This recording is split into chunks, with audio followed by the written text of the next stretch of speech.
What is up, though, Lions fans? It's your boy, Motor City Don P here. And we are back. It is Monday. So you know what that means? That means it is time for me to be in front of TV on LNU. Shout out to everyone in the LNU fan. But one thing is for certain, and three things are for sure when you see me in front of your TV. Number one is the Motor City Cats are indeed back at it. We came to give you stats and not static. Whatever you do, make sure you keep your Lions news pregnant. And that is the most important number of them all, number 3. And you may be asking yourself, how, Don, Mr. P, does one keep their Lions news pragmatic? Well, it's a very simple question. I'm glad you asked it. A 3-part answer. Smash like button, subscribe, share. And once you have shared with your uncles, your cousins, your mothers, your fathers, your sisters, your brothers, your grands, your halves, your steps, your colleagues, your bosses, your neighbors, you name it, then you have kept your Lions news pragmatic and you have cared, because sharing is indeed caring. All right. So we got a lot to get into today. Something happened yesterday. Something happened. I don't know what happened. Y'all want to tell me what happened? Anybody want to tell me what happened yesterday? Because there were some things that I was told. And the things that I was told, let's just say they didn't ring true yesterday. I don't know if they're going to ring true next week. I don't know if they're going to ring true week number 3, but they didn't ring true yesterday. We're going to talk about the things that I was told that they didn't ring true yesterday. Rob Newsom, what up, though? He says, it was game 1. I'm concerned about the O-line, but it's a long season. It is a long season, Rob. Oh, but today, we finna crash out, okay? That's what's gonna happen today. Because today, listen, I got my victory buffs on. I'm gonna take my victory buffs off, because ain't no victory. There's no victory, so I'm taking the victory buffs off. This is not Victory Monday.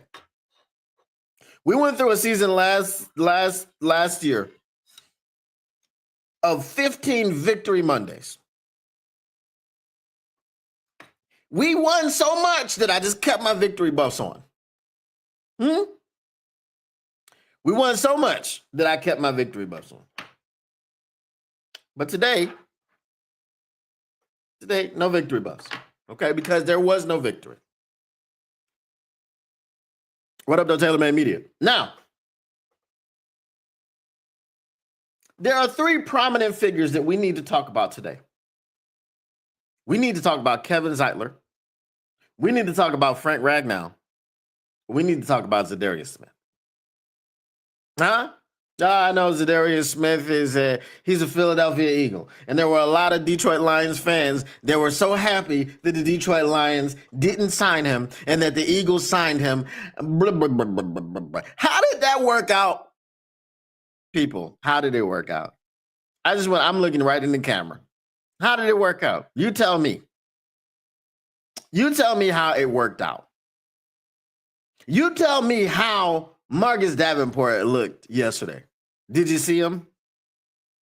Okay, he did have a TFL on Josh Jacobs, right? Because, again, I said this yesterday, and I'm going to reiterate it today.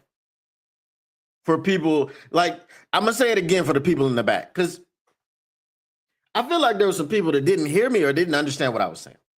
So I'm going to say it to you. The Detroit Lions are so focused on stopping the run because you have to earn the right to rush the passer. This is what they say. So they're so focused on stopping the run that's all they do. They stop the run. Josh Jacobs, by halftime, had about 10 yards. But guess what he had to finish the game? 66. Which ain't great. It's not great. But when you when you look at Jahmyr Gibbs averaging 2.2 yards per carry, when you look at David Montgomery averaging 2.3, whatever it was 11 carries for 25 yards, 2.4. When you look at neither one of our running backs averaging 2.5 yards a carry, 2.5 yards per carry doesn't get you a first down, right? If we say a guy averages 3.4 yards per carry, that's going to get you a first down. All you have to do is run the ball 3 times. 3.4.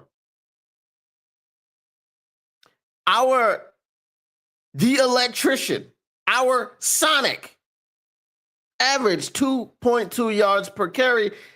And whenever he broke loose or broke free, which he didn't do that, but whenever he had a decent game, it was him bouncing to the outside, using his speed and his quickness and his ability. The offensive line was the famous Joe Budden gif. Y'all know the gif. It stinks. It smells like 2 packs of ass. It stinks. That was the offensive line. Pass pro, run pro, whatever pro you want to look at. We had my man Tate Ratledge, who was a rookie, and this was his first game. He had a 34 PFF grade, 34 something, or was it 20 something? Okay, his PFF grade was bad when it came to pass blocking. Okay, the highest PFF grade when it came to run blocking was Penei Sewell with 10 more points than his number. Penei Sewell is 58 if you don't know. His run block PFF grade was 68.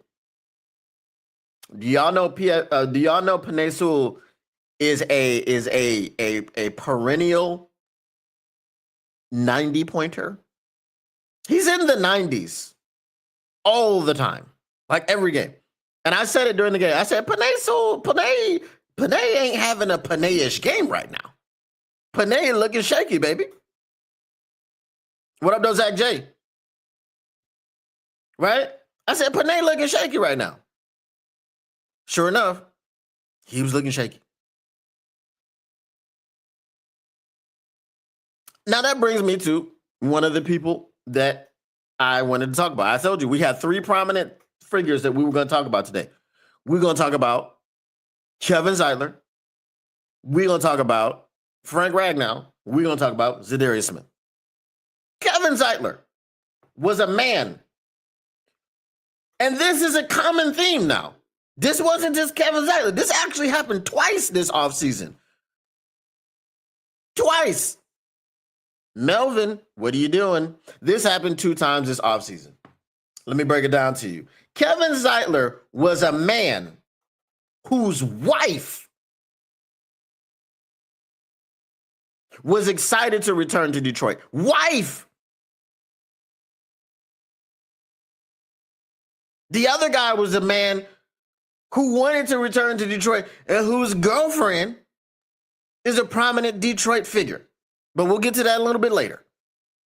Kevin Zeitler's wife was on social media tweeting out happy. Oh, we finna return to Detroit. We let Kevin Zeitler go to the Tennessee Titans for $9 million because we don't have any cap space. We couldn't find $9 million for Kevin Zeitler. But we're going to go out and draft a rookie. You know what I'm saying? We're going to go out and draft a rookie. Yes, Mr. Detroit City, glasses are off because these glasses are victory buffs. And we were not victorious. Okay? So we let Kevin Zeitler walk out the door for $9 million to go to the Tennessee Titans. I don't give a damn if you got family in Tennessee or not. You didn't go to the Tennessee Titans because you were trying to win. You went to the Tennessee Titans because you felt disrespected by what the Detroit Lions offered you. Melvin, are you listening? Don't nobody go to the Tennessee Titans on a 1-year deal because they got family over there. Bump that. You trying to win a Super Bowl, ain't you, Kevin Zeitler? Kevin Zeitler went from the Baltimore Ravens, which we're going to talk about in a bit, to the Detroit Lions, who went 15-2 when Kevin Zeitler was on the roster, and he chose to go to the Tennessee Titans with a rookie quarterback. Not only was he a rookie quarterback, he was the number 1 overall pick. What does that mean? That means the Tennessee Titans were the worst team in the NFL. That's your reward for being the worst team in the NFL. You get the number 1 overall pick. Kevin Zeitler went there. Could we have used Kevin Zeitler yesterday? Okay, I think we could have. Because our running backs averaged 2.2 and 2.4 yards per carry. David Montgomery had 11 carries for 25 yards. What is that? I thought Kenny Clark was gone. Kenny Clark, they said Kenny Clark in Dallas. We should be able to run the football. That's what they said. That's what I was told.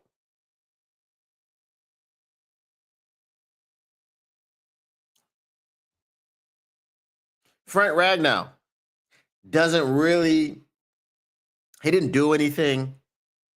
He just retired.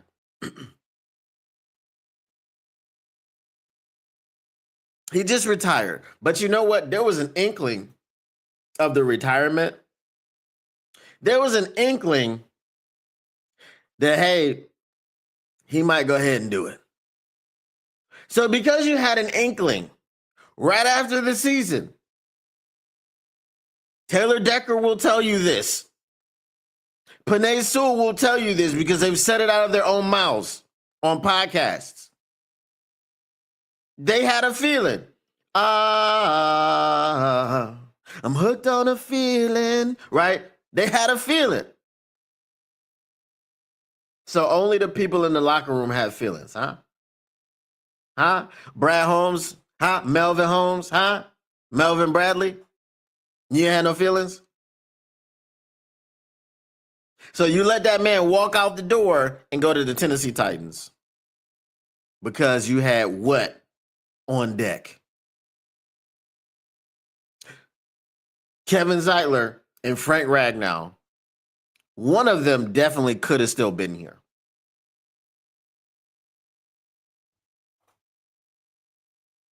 If I'm not mistaken, Frank Ragnow announced his retirement after Kevin Zeitler left. I mean, did that factor into his retirement? I don't know. I can't tell you that it did. Okay. I'm going to get to some of your comments, and then I'm going to continue with my crash out because I'm mid crash out right now. Okay? Crash out ain't finished. We're going to crash out. We're going to crash out today. I should have brought a drink so I could crash out properly. Not an alcoholic beverage because I don't partake.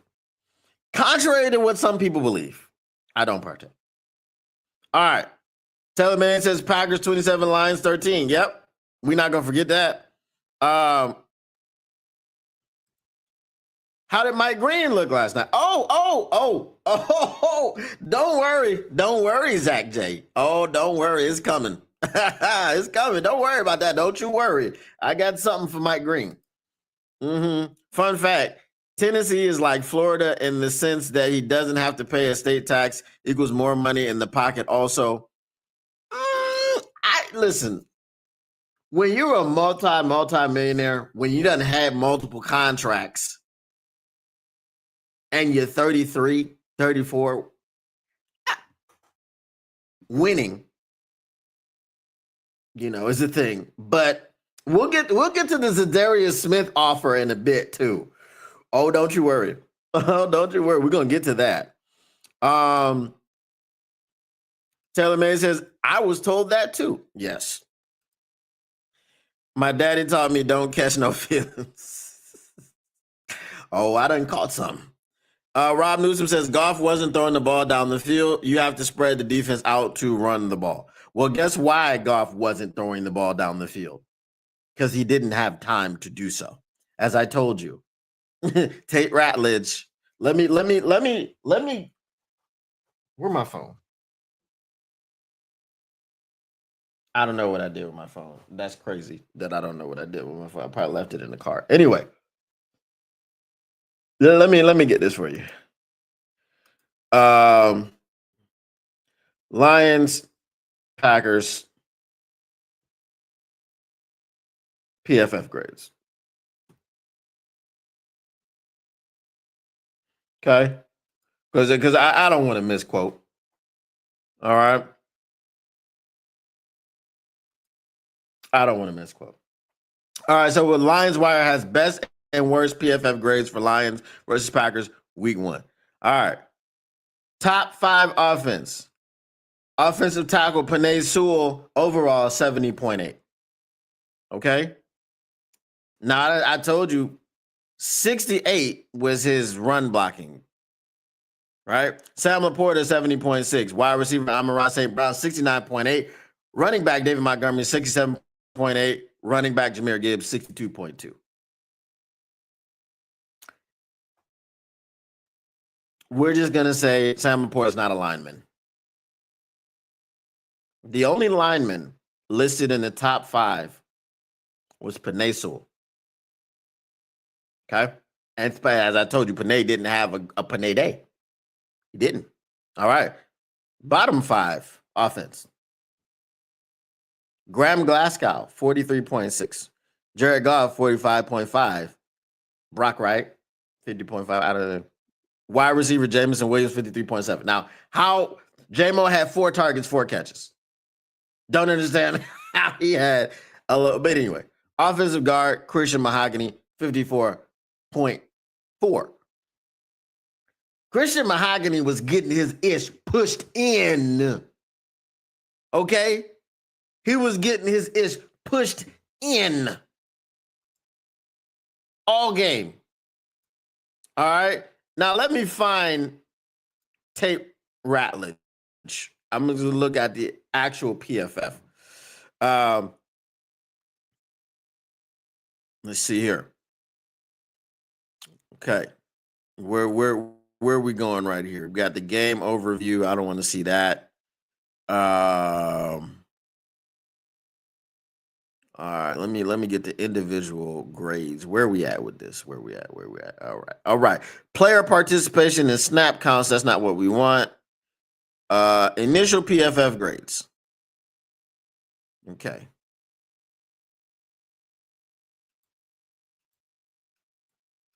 Why does this have a swipe? That's crazy.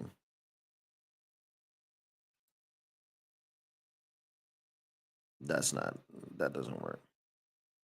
All right, where are my PFF grades for this game?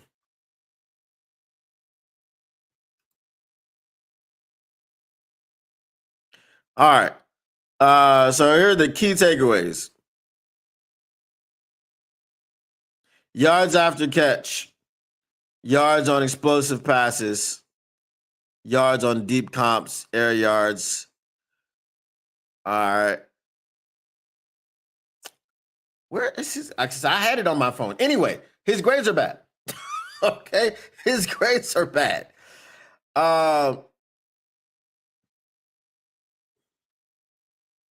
Said I don't disagree. That's where I have concerns about the O-line. I was told Christian Mahogany was Hall of Fame bound. Mahogany had an Audi before the game started. Pushed so much, now he's got an innie. Facts. All right. So back to this. Kevin Zeitler went out the door. then Frank Ragnow goes out of the door. And now my favorite. My personal favorite.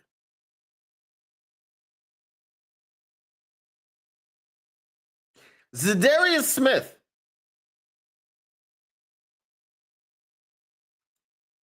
Is a man that wanted to be in Detroit.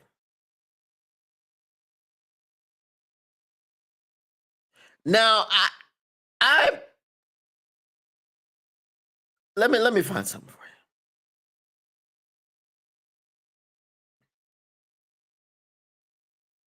you. Bottom 5 defense. Are you ready? Corner Bay Reed, 38, PFF grade. Defensive tackle Ty Williams, 48.7. Defensive tackle DJ Reader, 50.8. I don't know how they're doing these. Okay. All right, I got it. Edge Marcus Davenport, 55.1. Taylor May, you'll love this one. Defensive tackle Patrick O'Connor, 57.1. But defensive tackle Patrick O'Connor was better than Marcus Davenport. Okay? Za'Darius Smith is a man that wanted to be in Detroit. Here's a man that is dating Cash Doll, who is a prominent Detroit music figure. He's a man whose nephew was brought back to dangle as a piece for him to return. But per my sources, which is easy of the Woodward Heavyweights, if you didn't see it, we offered Za'Darius Smith $4 million.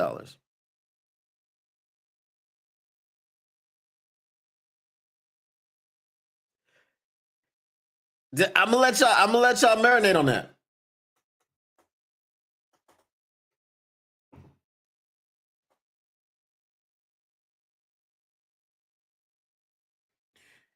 Guess what? Are y'all ready? Just let me know. You let me know when you're ready, chat. Taylor Made Media says $4 million. Now, it gets worse. It gets worse. I'll tell you how it gets worse. I want y'all to do some quick math right quick.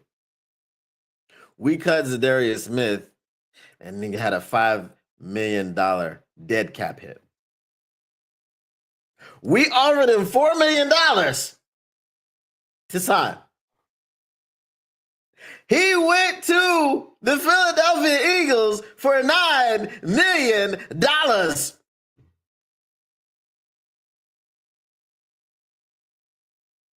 We were willing to pay $9 million because we paid a freaking $5 million dead cap hit and we offered him $4 million. Why couldn't you offer him $9 million in the beginning?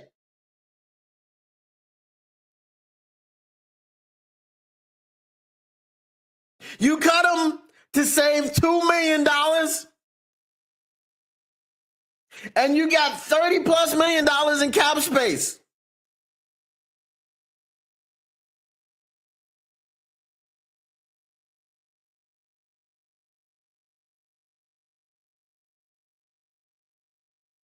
Did Marcus Davenport sniff Jordan Love yesterday? Did he sniff him? Did he smell his cologne? Ask Marcus Davenport if he knows what Jordan Love was wearing. Was he wearing that Giorgio Armani? Huh? Was it was he wearing that Victoria Don't Tell Nobody? Because that's what I think Jordan Love be wearing. That Victoria Don't Tell Nobody. But Marcus Davenport don't know. Because Marcus Davenport couldn't put no pressure on Jordan Love. You know who led both teams in pressures? Lucas Van Ness led both teams in pressures with 4. You know who was right after Lucas Van Ness? On 30 snaps, Micah Parsons had 3.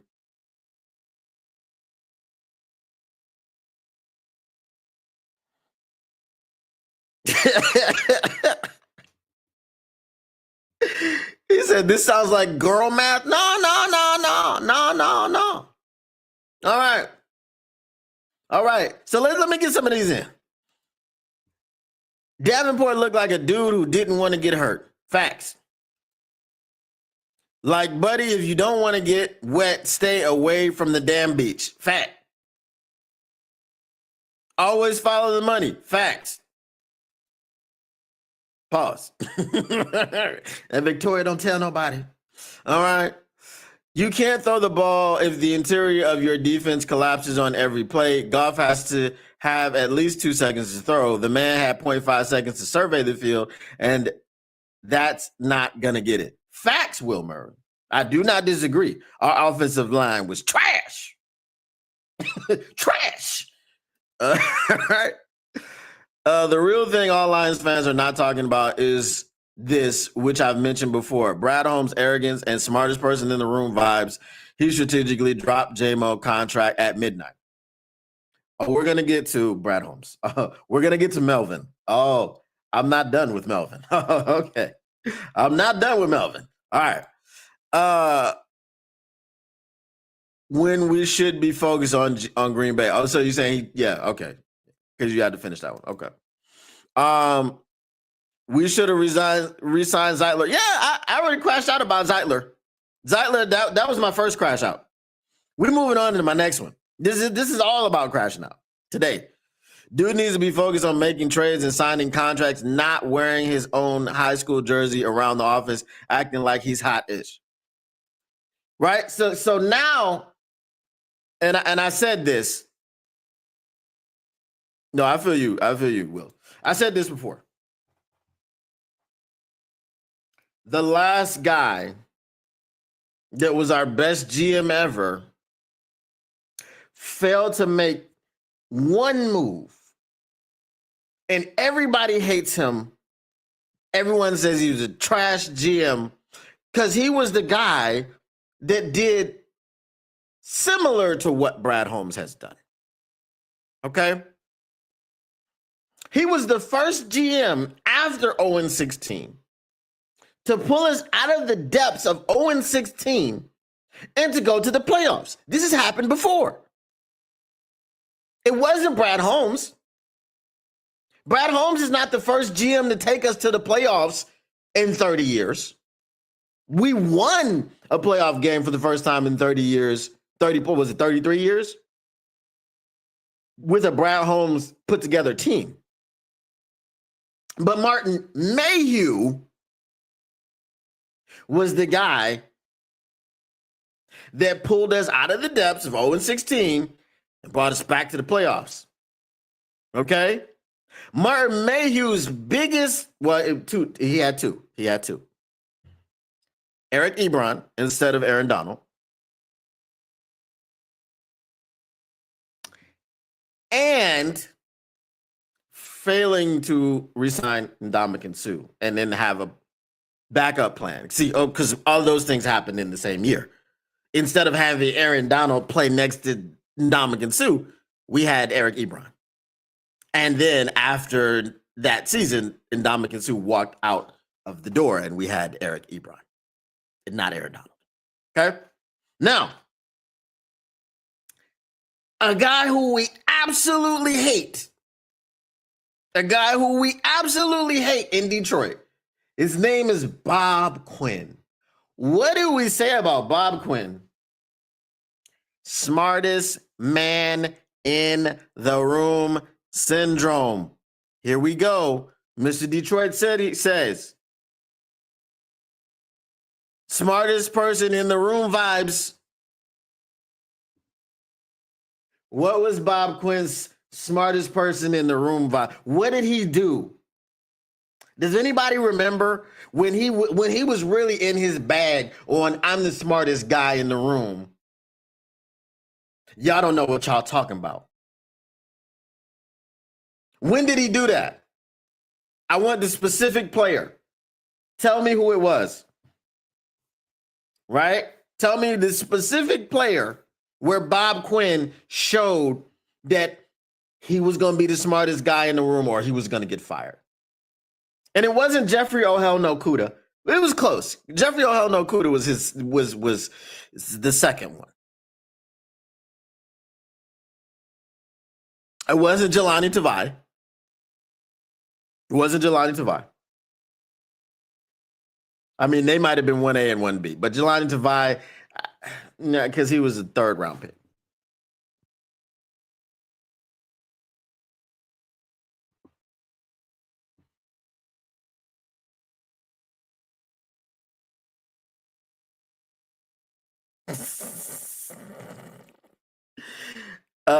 No, it wasn't Roy Williams. Zach J got it. Zach J got it. It says Tease Tabor. Tease Tabor. I've done the most work in the draft on Tease Tabor. I've watched more tape on Tease Tabor than anybody in the draft. And then you still drafted him, you dumbass. You drafted a corner that runs a 4.6 40. Who does that?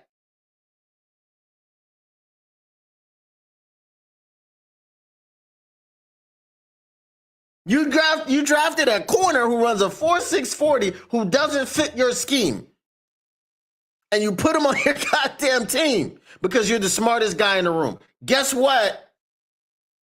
We got Marcus Davenport, guys. And we let Zadarius Smith walk for the $9 million that we were willing to pay because you cut him for $5 million, meaning you had to pay a $5 million dead cap when you cut him, and then you offered him $4 million. That's your $9 million right there, where he went and signed with the Philadelphia Eagles an incentive-laden deal for $9 million. But this guy wanted to stay in Detroit, and you were willing to pay $9 million.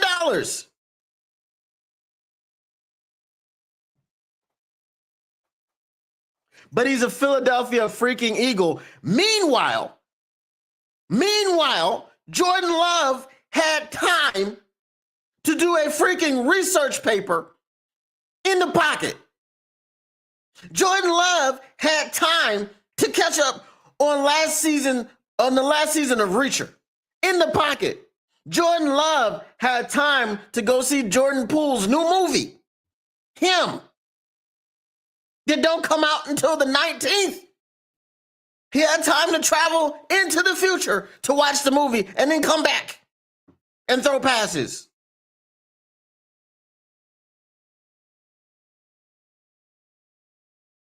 Bro, Jordan Love had so much time. He did a new Land Before Time movie and then came back.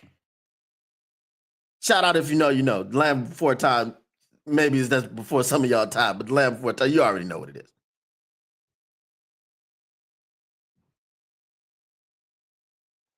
Jordan Love had time to go get his doctorate, in which he wrote a thesis on pass rush and its importance in the NFL.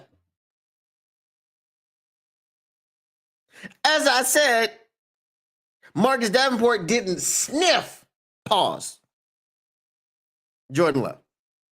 He didn't sniff him.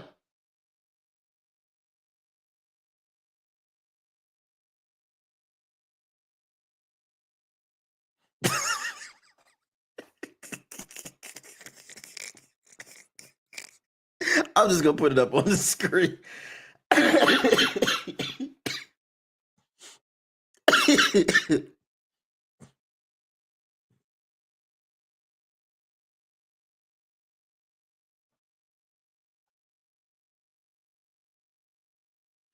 Last season of Reacher.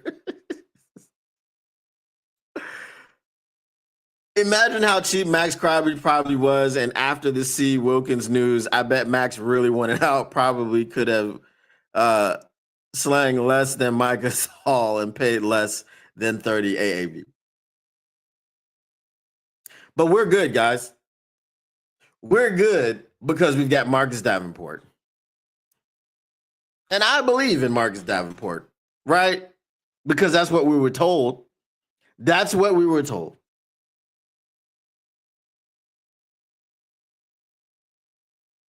We didn't start heating up Jordan Love until the second half.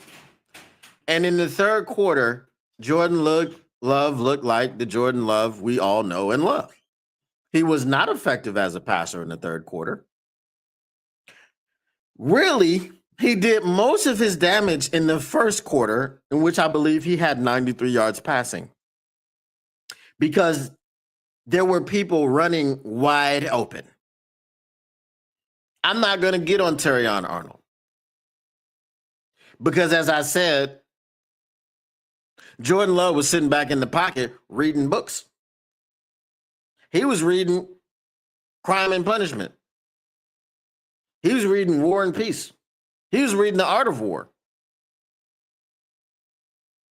Hell, he set up a projector and watched the entire Titanic.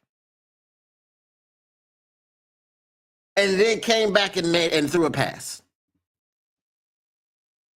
That's how much time Jordan Love had in the first half. So, as a former corner, it ain't that easy when you got to cover for 5, 6, 7, 8, 9, 10 seconds. And one of those things, as I said yesterday while we were watching the game together, shout out for everyone who was here. So you've heard this. The touchdown that he gave up was a pick play. In a pick play, for it not to be called, the receiver has to look like he's running a route. The receiver, whoever he was for the Green Bay Packers, simply stopped in the path of Terrion Arnold. It was a clear, blatant pick. The only thing he didn't do was like extend his arms to block. It was a clear, blatant pick. With Clete Blakeman out there, had that been us, it would have got called back. It wouldn't have got called back.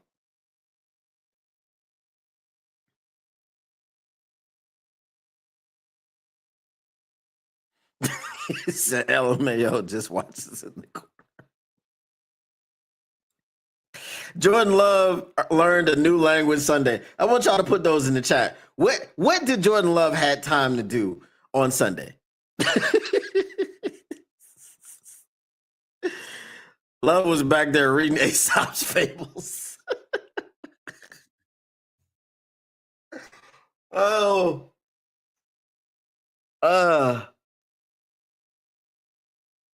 But we didn't need Zadarius Smith. Where are the people now? There's a guy. I don't know if y'all remember this guy. This guy, Hamburger Harvey, was in here telling us how we didn't need Zadarius Smith because he was too busy chasing around Instagram hoes. That's what he called Cash Doll. I'm sorry, he said internet hoes. He was being very general. Okay, it didn't have to be Instagram. It didn't have to be Snapchat. It was just internet hoes. This is what he said. You know what Hamburger Harvey was doing? Hamburger Harvey, Howie, whatever his name is. I saw him in the Woodward Sports Chat today. Well, I didn't see him. I was driving. And one of his comments got read. Guess what good old Hamburger was doing?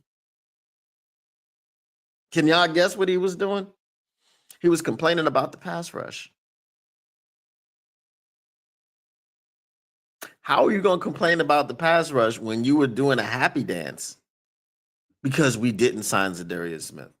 How are you complaining about the pass rush? Any Detroit Lions fan who's let Brad cook, who's, oh, yeah, you trusted in Brad, we trust. The crazy thing about that statement is it's in God we trust. Brad Holmes, his name is Melvin, is a man. Okay, he makes mistakes, he bleeds, he cries, he struggles. God doesn't do any of those things. Melvin sleeps. God don't sleep. Okay. So we take a phrase and we say, "In Brad we trust," because a lot of y'all worship him, but where my ring at? I don't see no ring. Brad, if you like it, you should have put a ring on it. You know what I'm saying? Come on, Melvin, put a ring on it. So any of you people that were out there shucking and jiving, you know what I'm saying? Oh, Brad Holmes, you boo, boo, boo, boo. Oh, I'll shine your shoes, Brad Holmes. Oh, Mr. Brad. Oh, Mr. Melvin. How you doing today, boss? Huh? Can I carry your jock strap today, boss? All everybody that was out there doing that.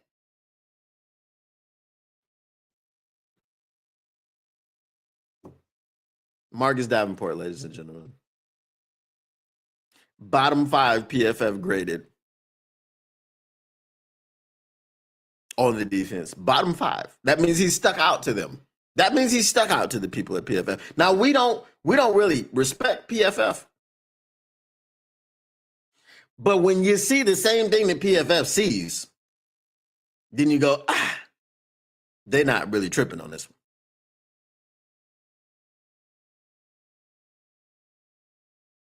Brad Holmes, if resting on your laurels was a person, that's Melvin. That's Melvin Holmes. Let me get to your comments. Oh. Coach said, growing up balling, see a pick, you blow that mother up. Bet he won't set another one. Hey, he probably would have got called for a penalty. You know what I'm saying? Zach J said he had time to knit a sweater. After all, sweater weather is upon us. Brent DeWitt said, love was cooking my schnitzel. Pause. We got to pause that one. He had time to do his laundry, go grocery shopping, and call his mother. Damn, how long did they talk? Melvin in the Blue Notes. Facts. Davin Hurt healthy is Davin poop.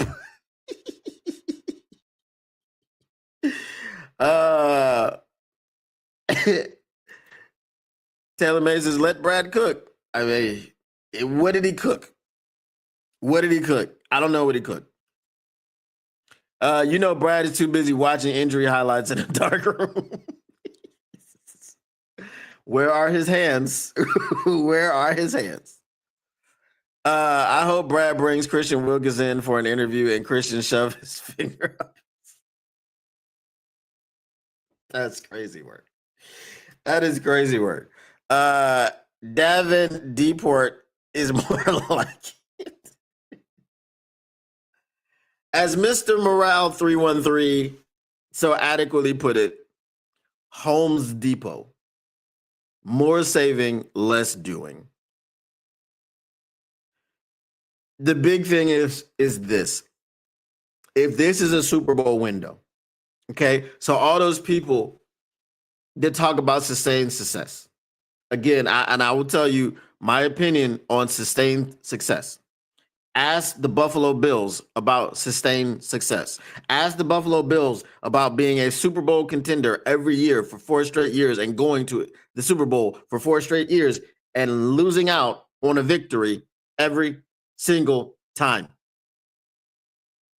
The Buffalo Bills have a franchise that went to a Super Bowl 4 straight times and have the same amount of Lombardis in their trophy case as the Detroit Lions. If that's the fan base that you want to be, have at it. No problem. If you just want sustained success and you don't want to win right now, no problem. The Green Bay Packers traded for Micah Parsons to go and win now. And guess who they talked to or inquired about before trading for Micah Parsons? Trey Hendrickson. Because they was going to get somebody to get to the passer. They were 1-5 in the division last season. So you may be like, well, they sucked so bad they needed to go do something right now. Yeah, that's true. But the last 2 years, we were 12-5 and went to the NFC Championship and blew a lead in the second half. A huge lead, 17 points. But after last night, y'all probably 17 points ain't that much because 15 points got erased in 4 minutes. Shout out Josh Allen and the Buffalo Bills.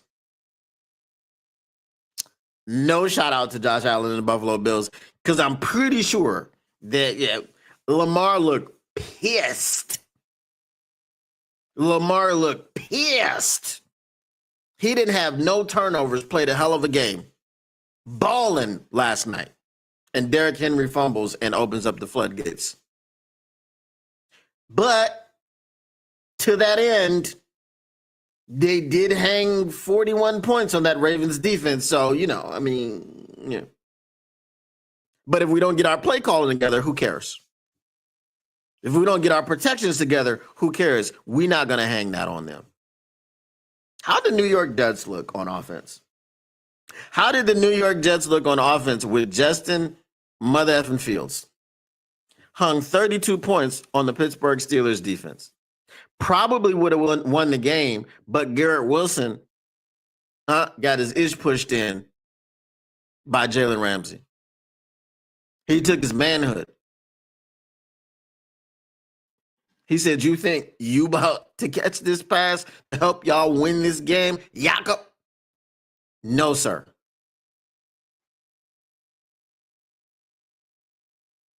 We've got a lot of work to do. A lot of freaking work to do. Take your pick as to where we need to start. The offensive line was terrible. As I said, the Joe Budden meme. It stinks. It's like 2 cans of ass. What are you talking about? It stinks.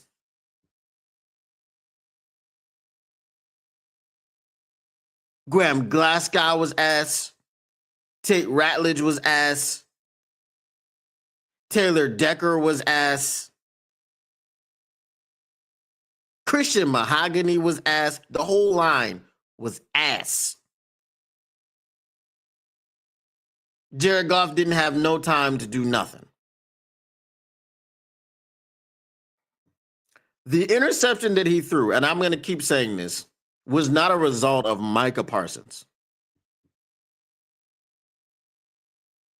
The interception that Jared Goff threw was a result of his clock being sped up throughout the first half. Because he had time to step into that throw and make a better throw.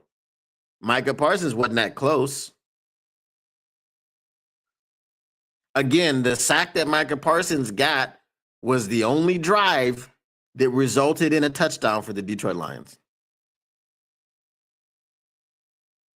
So I don't want to diminish his impact on the game. I just don't think it was that much. He had 3 pressures at a meaningless sack. Why was it meaningless? Because it pushed us back to 3rd and 14, and the drive ended in 7.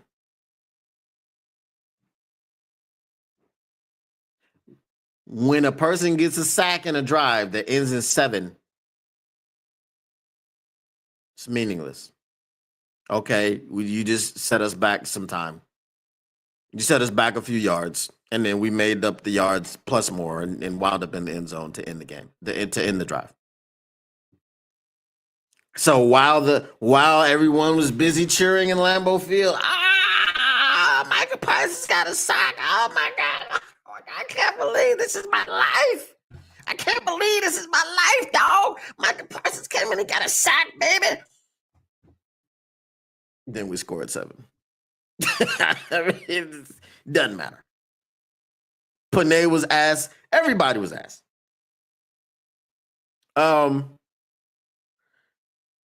Said that's the power of the Homes Depot. The only thing I'm gonna ask the Bills is how did them balls taste? If it is a Super Bowl window and I feel and I need one before I die, sorry, biased opinion, 65 years and wait. Yes, if, because we're not operating as though it is. That's my point, Brent. We're not operating as though it is. All we're doing is being cheap. Brother, go get somebody who can rush the. Go get Jadeveon Clowney. Go get him. He's still there. Sign him. You had an opportunity to get Matt Judon. He didn't do that. You should have never cut Zadarius Smith. For what purpose? Leave him on the roster and work with him and try to get them $2 million off. And be like, we'll get you on the back end somewhere else somehow. I told you. Kawhi Leonard ain't the only one doing it. Brother, we talking about $2 million. We ain't talking about 28. Kick him back some money. Or just make it a freaking incentive. Bro, you get 12 sacks, we'll give you that 11 million. Hell, just be really equitable. Hey, you get 11 sacks, we'll give you that 11 million. Because you know who's not finna get 11 sacks? Marcus Davenport ain't finna get 11 sacks. He's not going to. I'd be very surprised. Guess what? Last season, Marcus Davenport played in 2 games. He had half a sack. He's already at half of his game production for the season. No sacks. Not even a half of one. I'm just telling you. I'm telling you. He said, I'll take a few cans. The Jets missed 2 2-point conversions early. Should have won the game. And the offensive coordinator is Tanner Engstrand.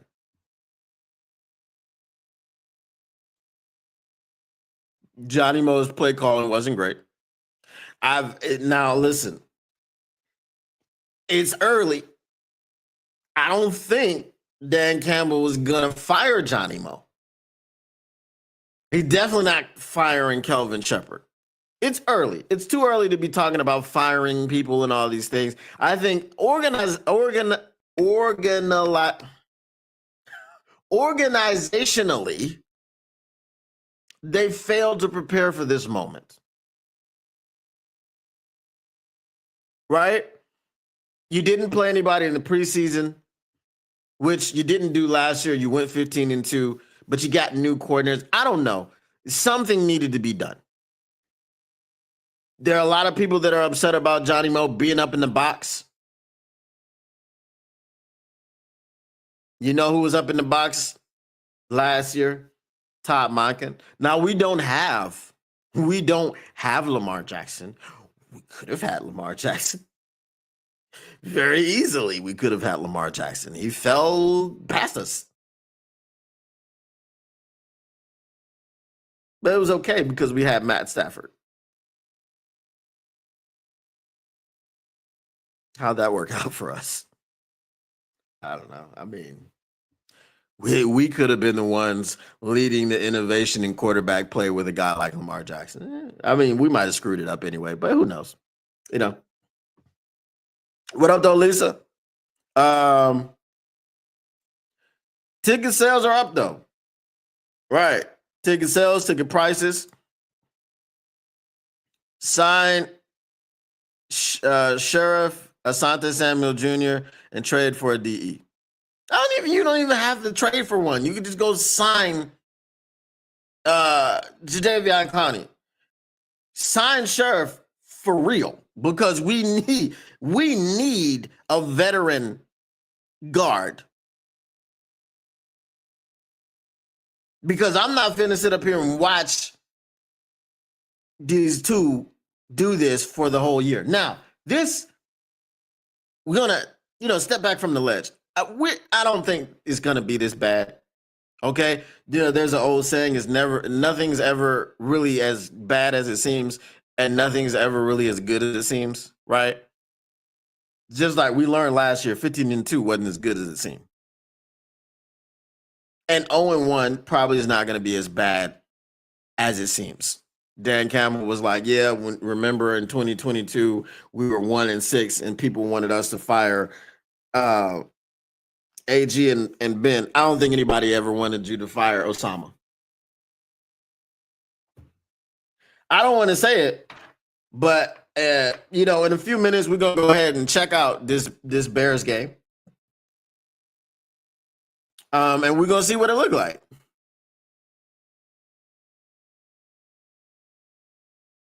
If the Bears offense is executing and then this, that, and the third thing,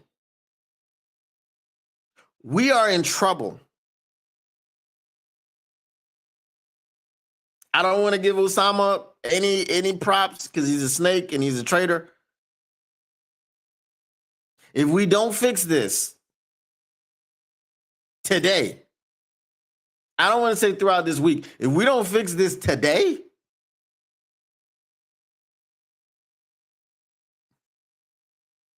y'all can fill in the blanks. Y'all can fill in the blanks.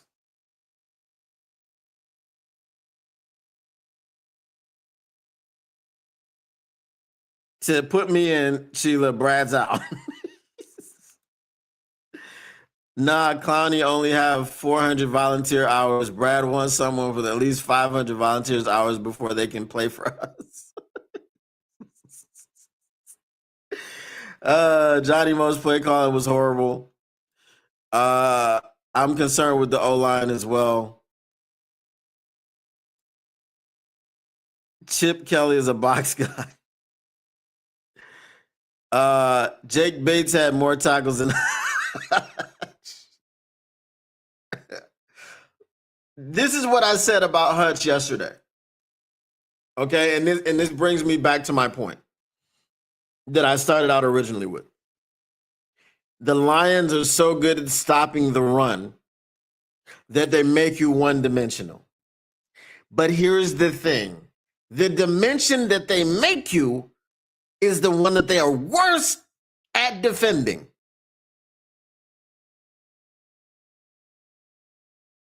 Because they don't care about the pass rush.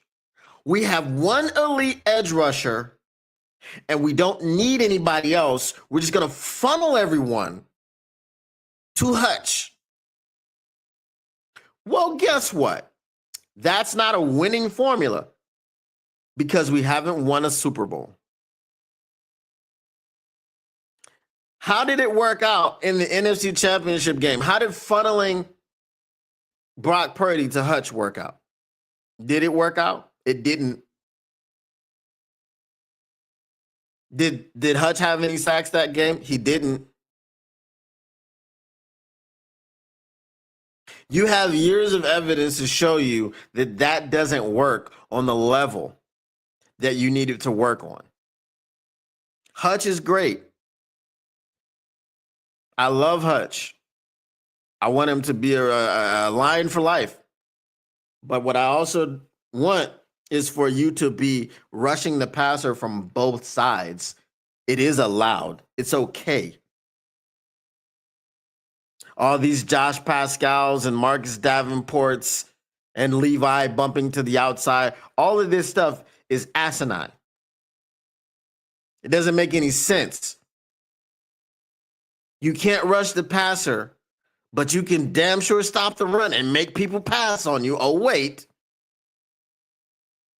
You stop the run and force people to pass on you, and then you don't account for the pass because your corners have to cover for 5 or more seconds every play because you don't get any pressure on the quarterback. As we said, Jordan Love had time to paint a Picasso-esque picture and throw a pass.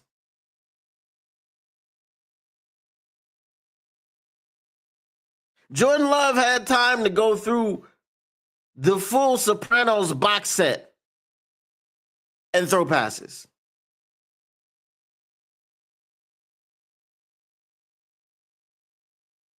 Jordan Love had time to go get a job on the assembly line at GM, make a car, come back and throw a pass.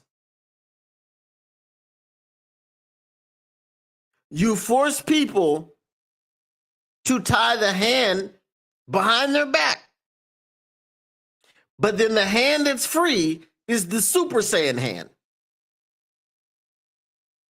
They're shooting Kamehamehas with one hand. That's the pass game, which you can't freaking stop. How does that make sense? I don't understand. So if y'all can help me understand, help me. Help me. If y'all can help me understand, please do. Oh, come on. Davenport is the best shape of his life, and he's been a beast all training camp. Training camp is over. Facts. Maybe the squad got a little cocky with all the new money in the locker room and went out there thinking all they had to do was show up. Well, that's not characteristic of a Dan Campbell team, so I don't know. What up, though, Dwayne Fulmer? Whole team was trash. Whole team trash. Everybody trash. The Bears will look better than the Lions this week. The bar isn't high at all. Facts. The facts. we didn't put too much tape out there that had people taking us seriously. Oh, it is mailbag time. Mailbag. What you gonna do? What you gonna do when they're reading you? Mailbag. Snick. Mailbag. Get your mailbag questions in. Get them in. Bask in it. All right, mailbag from TaylorMade Media. He says Caleb Williams is set to take the snaps for the Bears tonight over Tyler Badgett. You should. What would be your reaction if the Bears come to Ford Field tied for first place with Jordan Love's Packers? I don't think they are. They are playing the Vikings. Now Osama has owned Brian Flores, but he's owned Brian Flores with Jared Goff, a guy that's top 5 against the blitz. So we'll have to see what Caleb Williams is able to do against the blitz. Let me throw this up here.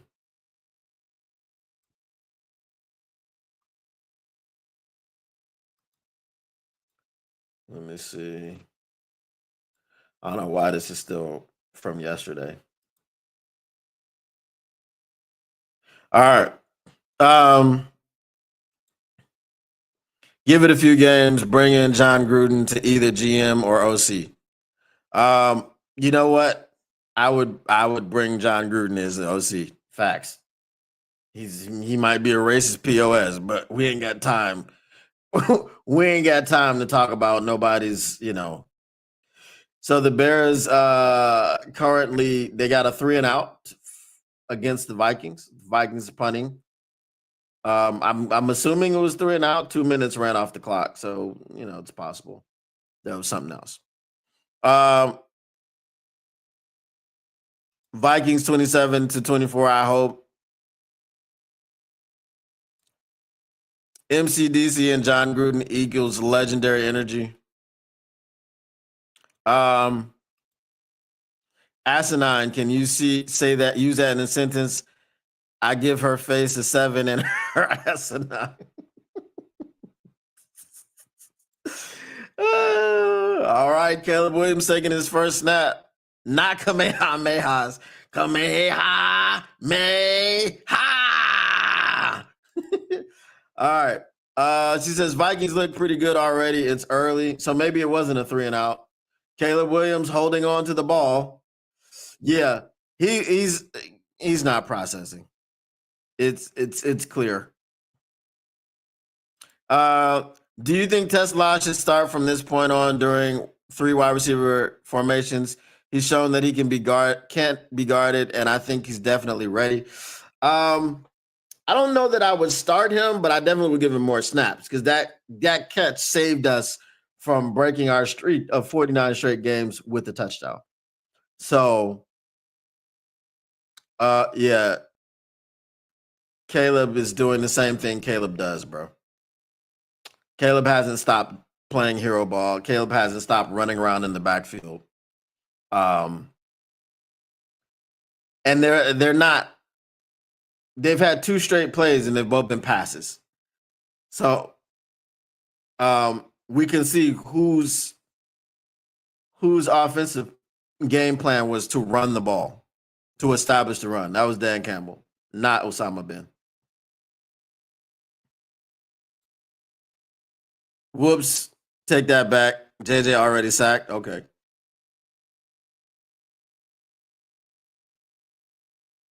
Okay, now we got to run on the third play. And it was an inside toss. And DeAndre Swift picked up 4 yards on the inside toss. He said he might be a racist POS, but we ain't got time. Yeah, we ain't got time for all that. We ain't got time for character concerns. This is a coach, it's not a player. It's fine. What color did Caleb paint her nails for opening night? I don't know, probably a mixture of the Bears colors. I don't know, maybe he didn't paint his nails tonight. I don't know. I didn't see a clear picture. So 4 plays, 3 passes, 1 run. They're not trying to run a balanced offense at all. What are you talking about? Caleb is generational. Mailbag, what adjustments would you make to the Lions O-line, if any, to prepare for the Bears? Well, as Dan Campbell said, we gotta go back to the basics. And the fact that they've identified that they have to go back to the basics after game 1 shows them that they learned something from 2022 when they had to go back to the basics after game 7 because it started off 1-6. Similarly, what adjustment would you make on same thing? Stop dropping Davenport and Hutch back into coverage. I mean, I get Hutch has 4 interceptions for his career, but rush the passer. Don't take the people that are supposed to be rushing the passer and drop them out into coverage. Doesn't make sense. You got to simplify it all, and then go with the other stuff. What quarter does Jonah Jackson get hurt? Oh, he's playing? I think sometime in the middle of the third, maybe. Mailbag, would you disown Caleb if she was your son?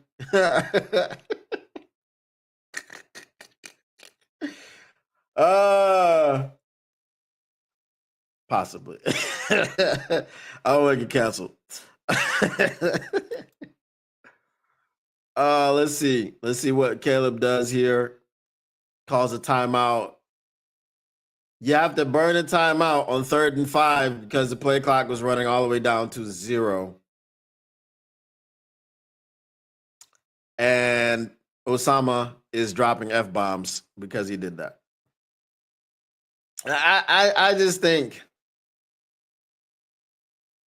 Osama is if he continues the way he's going with his attitude and stuff like that, I feel like he's going to be a Matt Patricia type, trying to be a hard ass and may just lose the locker room. It's possible.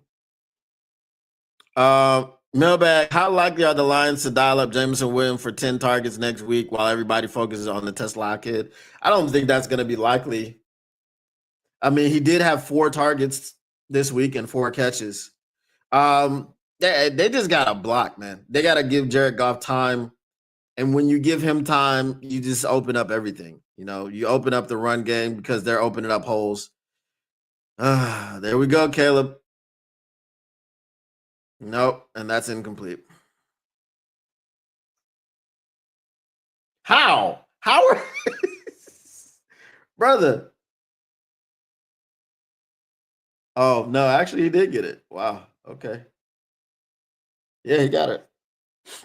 Um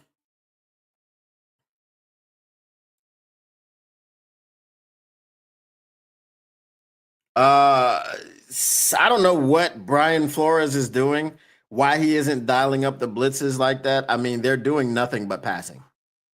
They've got one run on this entire drive. So I don't know what happened to Brian Flores, if he bumped his head or something. Maybe because maybe he's thinking it was Osama, you know, that was the engine, which was why he couldn't blitz. So he's trying to do something different.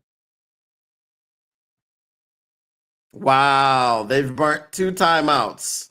There's 7:52 left in the first quarter. I looked, didn't see any. Maybe Osama bin Johnson put a stop to the nail painting. Uh oh no, that was Kevin O'Connell. That was Kevin O'Connell. Okay. I thought that was the Bears. Mailbag, do you think Osama bin Johnson could grow a beard? Doubt it. I don't know. I think he's obsessed with his jawline. uh, not enough testosterone. Miami should have kept Flores. They should have, because you think you talk about not enough testosterone. Paging Mike McDaniel, line one. Pacing Mike McDaniel, line one.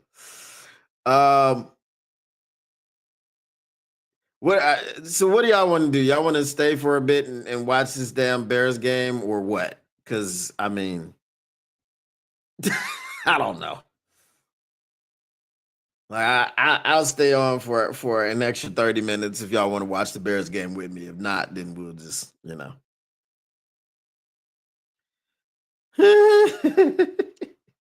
Mr. Detroit. See, I don't know. We've seen his wife. Is his wife a beard? You know what I mean? Where's Ron at tonight? Who's Ron? Wow, y'all just let Caleb Williams run a touchdown. Yeah,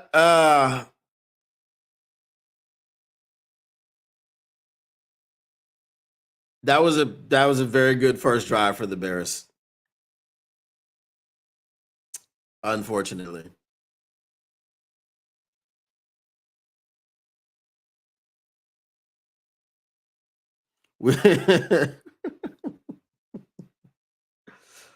uh, I don't want to watch Fan Zone. I don't want to see the comments, bro. Like, can we just hide the Fan Zone? Give me full screen here. Thank you. Uh all right, Jody Carruthers says, let's stay and watch. We will stay and watch for, as I said, about 30 minutes. And then I gotta go back to doing stuff. Yeah, I don't like the fact that the Bears just marched down the field and scored on the Vikings. I don't like that at all. As I said, they ran one time. So Osama, we know Osama can get away from away from the run. So I hope they're watching this game. I'm pretty sure they are.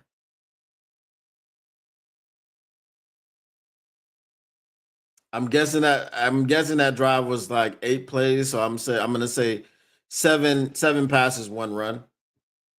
Um, Now obviously Caleb ran it in, but that was a scramble. It wasn't a design run.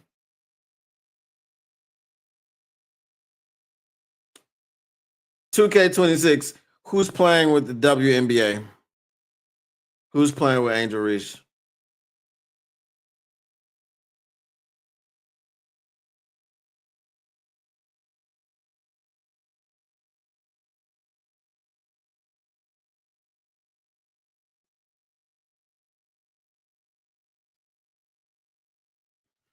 What up, though? Tactical Sport. Did we jump off of the ledge? Oh, I crashed out heavy, but I got it out. I hope I don't have to do it next week. Caleb doesn't run, he skips. That's crazy. What time is it here? It is 10:30 a.m. Like I said, I don't know what I did with my phone.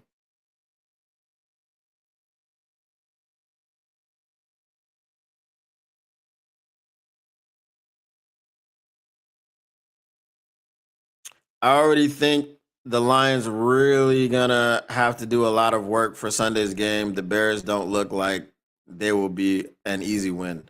No, after that first drive, I missed their defensive drive, so we'll see what their defense looks like over here.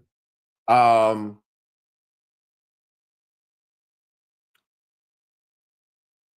that's crazy, man.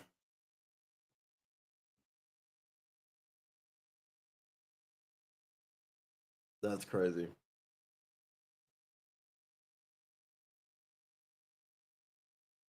Bro, he just, he just got clotheslined. Um, all right, we'll see what JJ McCarthy looks like here. Oh, he didn't get clotheslined. He just got shoulder shivered. Mailbag, Tim Patrick's thoughts when Tesla pulled that one hand catch out of the bag. What were his thoughts? I mean, I see why they traded me. I mean, you know. Did you hear how Amon-Ra St. Brown found out about it?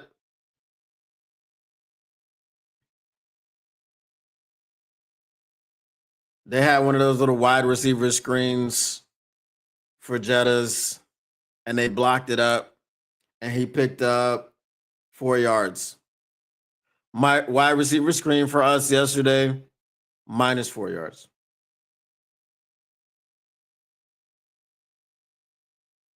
So, um, yeah, so basically, Amon-Ra said, I don't know, he was asleep or something like that. No, I think that was the Parsons trade. So basically, he said he was in the group chat with the receivers, and Tim Patrick was like, um, "It's been great going to war with you boys." Blah blah blah blah. I'm out, and he just said Tim Patrick left the group chat. So that's how he found out. And then he said like the next day they confirmed it.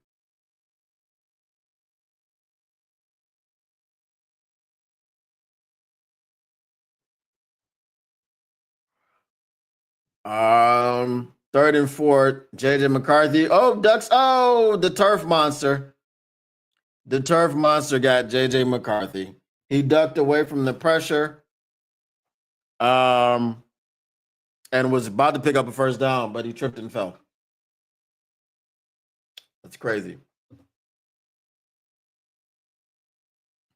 And it looks like they credited the Bears with a sack. I thought he kind of got over the line of scrimmage. All good though.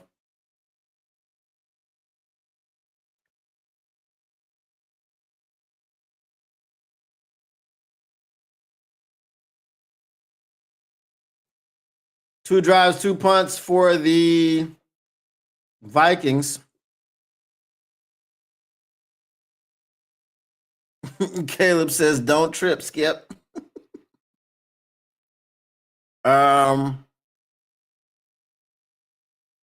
yeah, he did. He just did a somersault. No, I think I saw some green on his nails there. I think I saw some green, at least one fingernail. Because where else would the green come from? That had to be paint.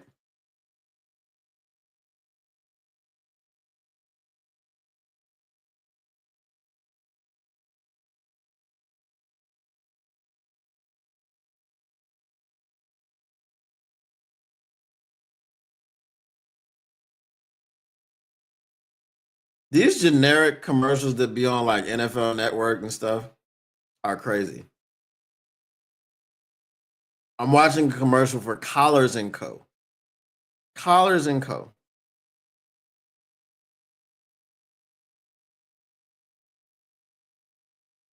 Here's that nasty ass Mando. Yo, the Mando commercials are nasty because it's like basically the doctor that did or invented it or something. She was basically telling people like it's better than showering. That's like, bro, take a shower. Don't sit up here and rub a deodorant stick on yourself instead of showering. You better take a shower.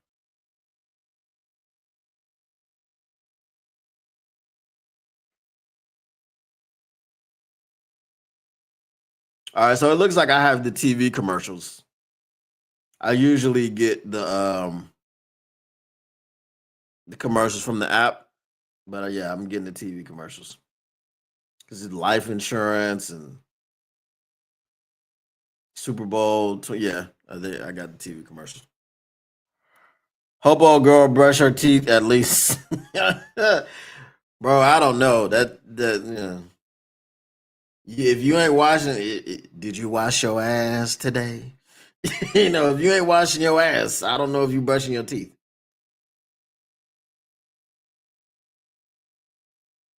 Let me see if I got sound over here. Pretty sure I do.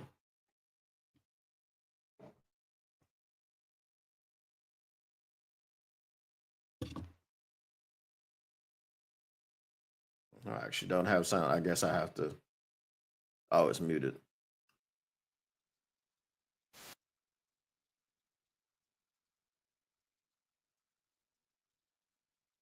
Caleb's dropping back to pass again.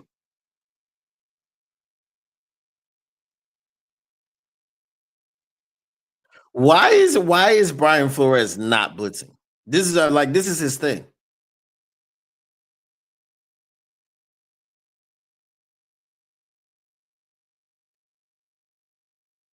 Do they air games in Australia? I think there is one like Channel 7 or something. I think they play some games. So they would be playing this game. I know they're like free replays of certain games, but it's like a selection of 4 per week. So, brother, what are we doing?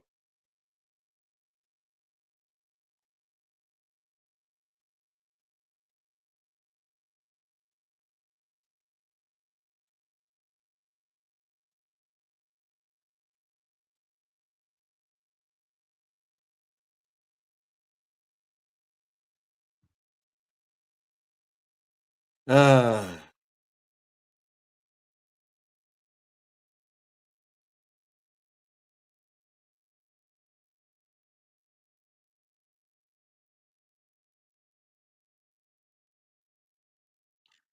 what is Brian Flores doing? He's rushing 4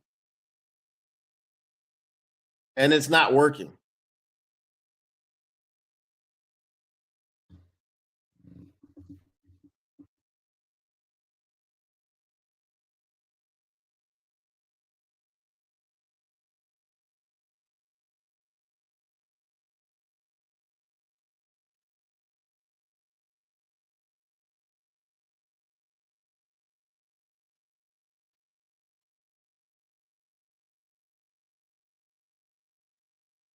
I'm like, what is it that Brian Flores saw about Caleb Williams that makes him believe he can't blitz him?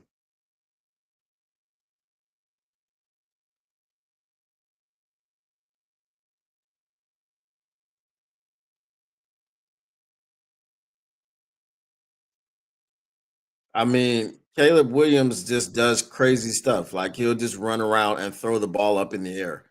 Make him do that, force him into situations like that, and you'll get turnovers. You might get some big plays, but you're going to get a lot of turnovers and broken plays, incomplete passes, stuff like that. PBUs. They're literally just rushing 4. Crazy, bro. crazy.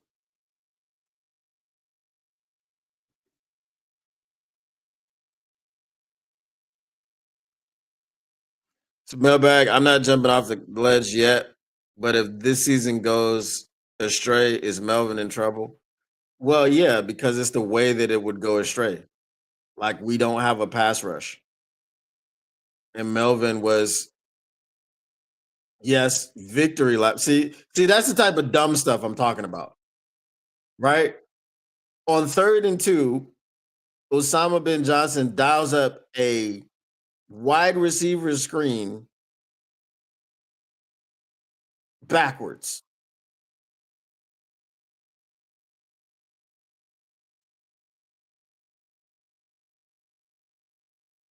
I think Osama is gonna break Caleb, bro, because every time he makes any type of mistake, Osama is just like ready to just jump down his throat. Pause.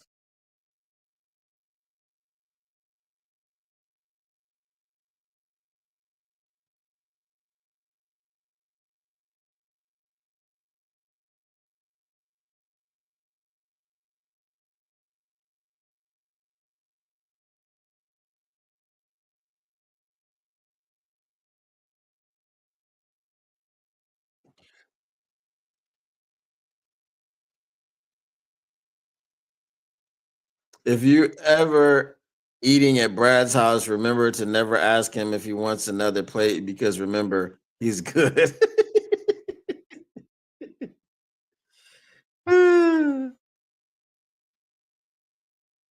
I've never known the Vikings to just rush for.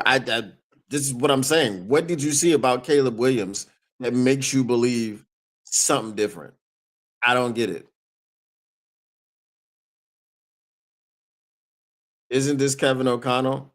Yeah, it's Kevin O'Connell, but Brian Flores is the defensive coordinator. We don't need a pass rush. We have Tyrus Wheat. Bro, you know Tyrus Wheat was fully inactive yesterday. He had on the hoodie and everything. Fully inactive, bro. Bro didn't even have a jersey on. They probably take turns breaking each. Well, there is a particular mountain that they go to. Mailbag, if they were to get rid of Melvin, do they keep Dan? Yeah. You know, I don't think they're gonna get rid of either one of them. But if you were to get rid of Melvin, definitely I would love for you to keep Dan.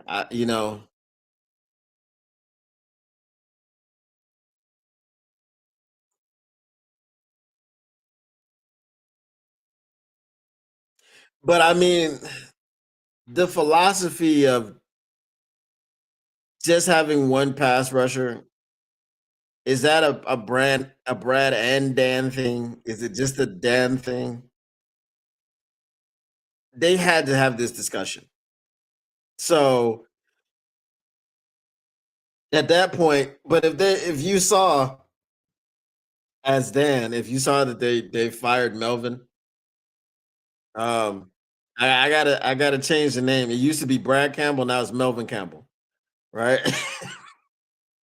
If you see that they fired Melvin, you might want to kind of pull your head out of your ass and get another pass rusher. Osama looks like a sociopath, and that last year, a closeted serial killer. To be honest, you getting those vibes, huh? Jordan Mason should have put his shoulder down. I don't know what he was doing, running straight up in that hole. See, that's why we lost because Tyrus Wheat was out. Game changer. Yeah, I guess they're gonna unleash him against the Bears.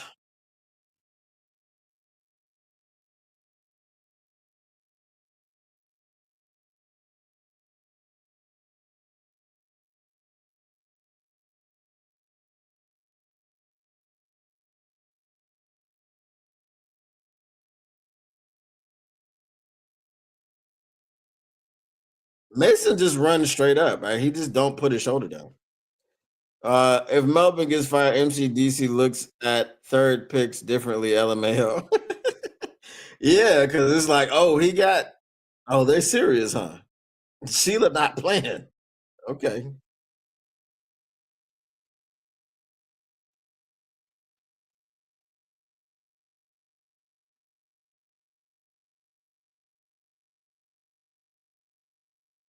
That quarter went by pretty quick.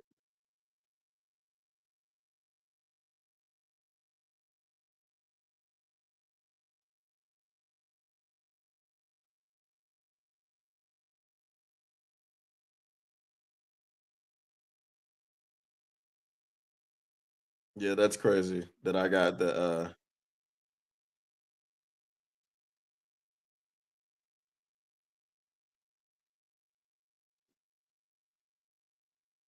I wonder, I don't know. I wonder if it's because I'm watching it on my web browser because I generally watch it on my PlayStation. So may I don't know. I wouldn't think it's different. I don't think the streams are different now. So I guess this is Monday Night Football. They were just like, oh, forget the Game Pass commercials today.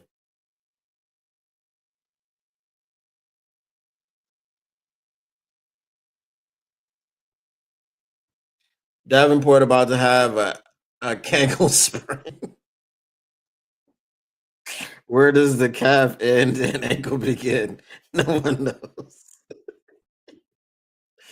Uh, but personal is Melvin department. Not saying that Dan doesn't have any input. Oh, personnel. Okay. It's Melvin's department. Not saying that Dan doesn't have any input. I'm sure cutting Big Z was more of a Melvin than a Dan call. Yeah, and then Dan is left to clean up the mess by saying, what he has to say. Caleb caught checking out Vikings cheerleader. Not the ones from last year, right? The new ones from this year. Yeah, I know which one. Have they showed them on the screen yet?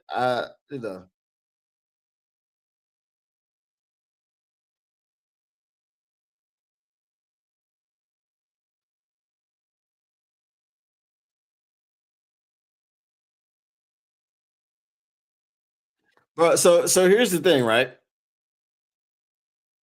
We know Osama, and this has been in the second drive. They didn't run the ball at all, or they did. They did run the ball with DJ Moore, who's a wide receiver. Osama doesn't want to run the football. That's going to be a flag. Osama doesn't want to run the football. He wants to pass the football. Knowing this about Osama, knowing you don't have a pass rush,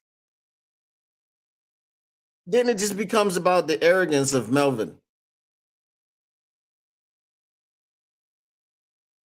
You know, that's the crazy part.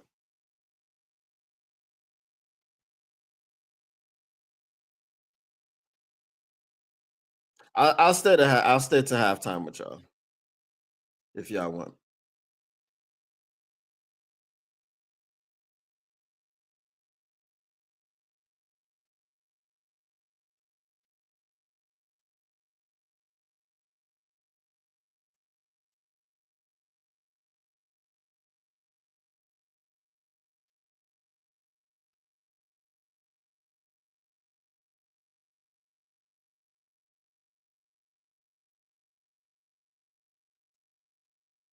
Okay, JJ McCarthy.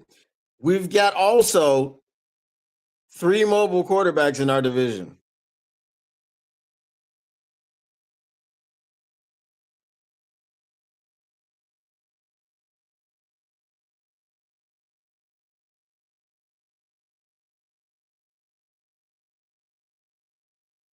Oh, Nashawn Wright.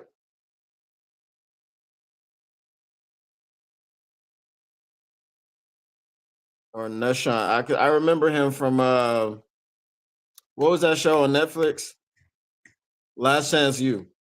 His brother was on the show. Or was it him?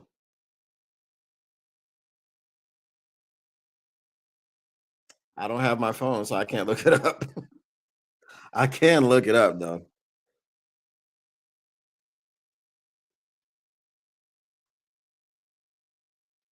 Caleb Pussy can't have nail paint in Madden 26 like you can in 2K.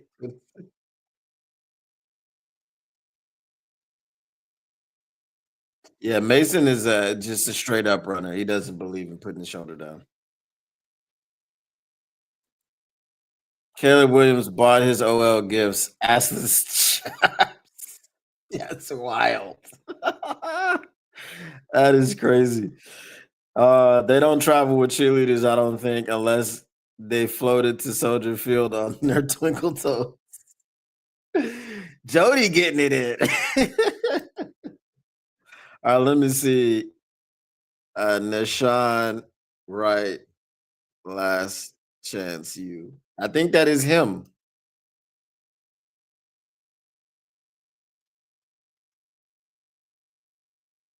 Okay. Yeah, that's him.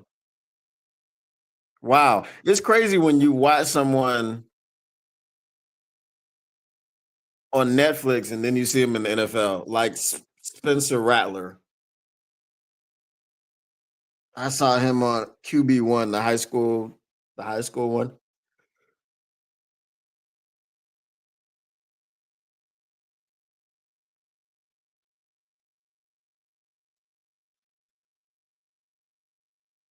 All right, 723. And all of a sudden, this got cold in here.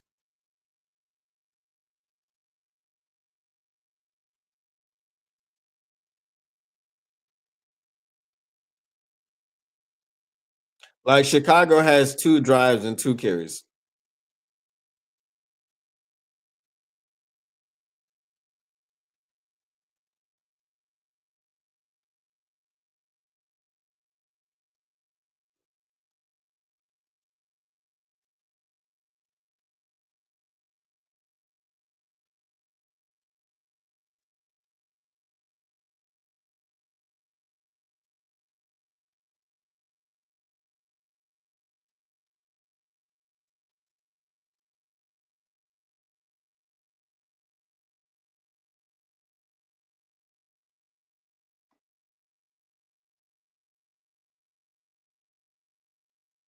You know, post game, Ben gonna be sniffing Caleb's sweaty socks watching it.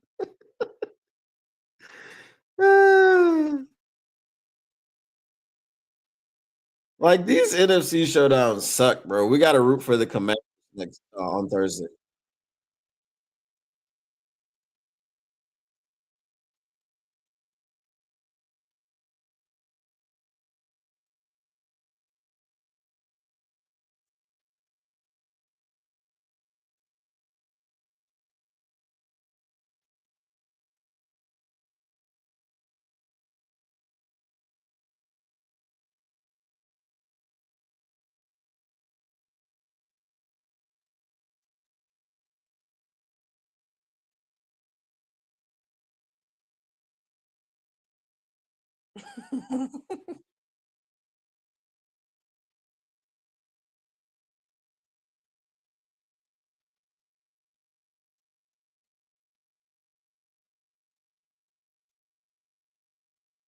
So I never found out if anybody watched Red Zone yesterday. Did they get any commercials?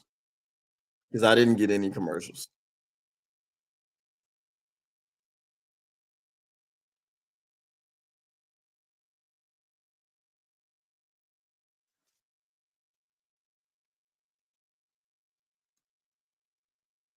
They have to limit D Swift touches. He only got 3 this year. Well, he's got 2 touches this game because they threw him a pass and they handed off to him. I'm playing the Bears at Madden right now, just beating the piss out of him. If we don't make changes, that's the only way we're gonna beat the Bears this year is in Madden.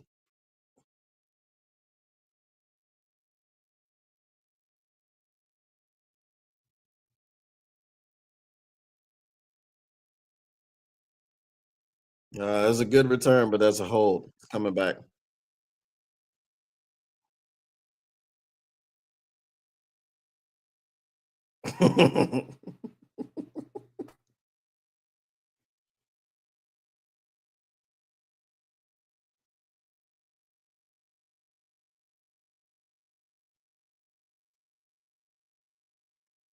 Wow, that's very rare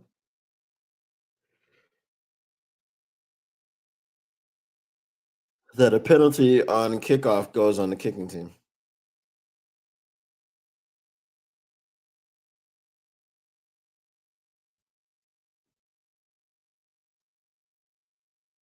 Shouldn't they call that like a false start, not an illegal formation?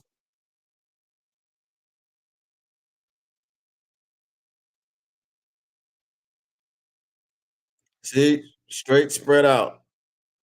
Brother, can y'all blitz this man?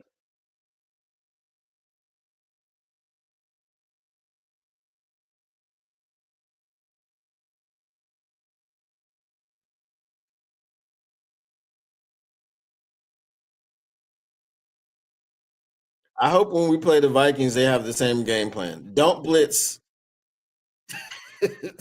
Just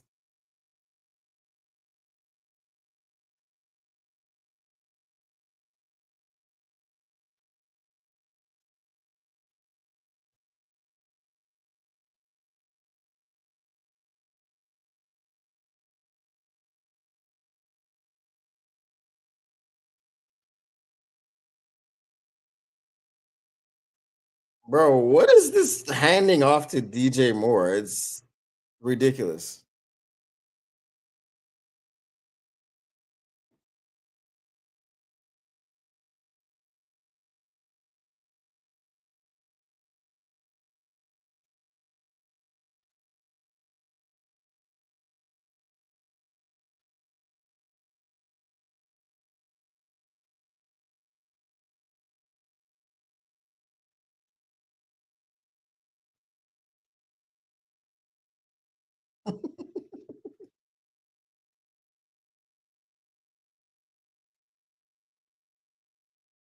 They do have some issues with pre-snap penalties.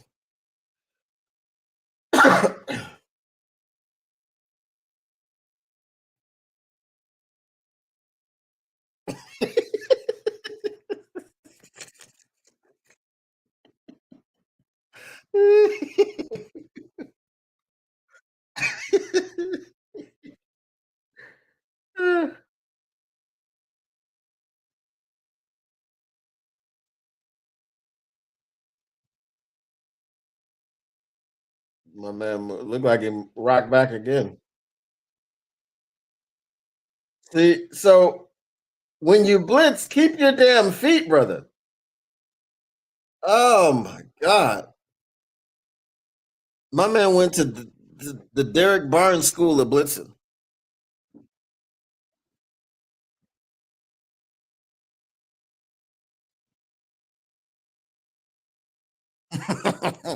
I'm sure his mom knows. Like, look at this blitz. Dallas Turner, bro. Like, what are you doing?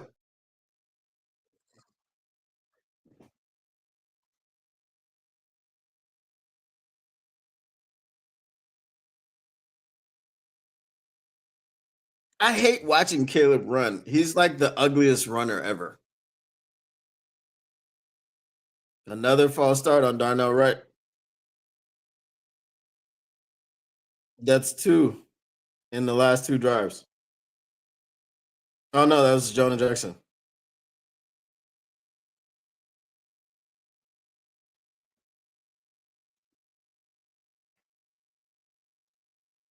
So two on Jonah Jackson in the last two drives.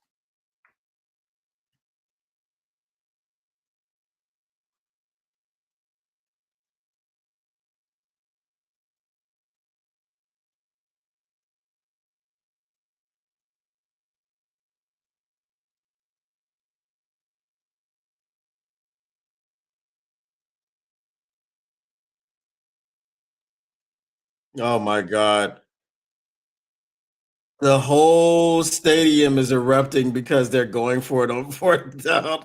They wanna be the Lions so bad, bro.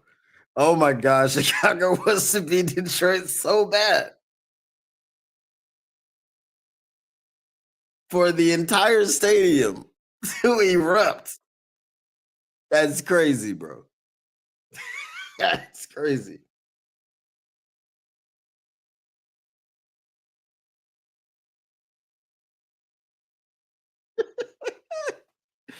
Oh my god. I wish they stopped putting the serial killer in full screen on my TV.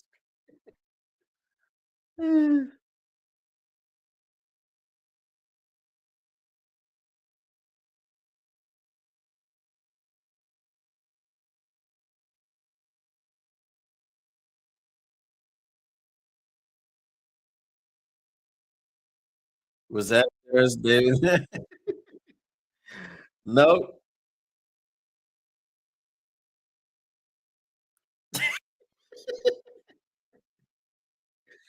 Oh my god.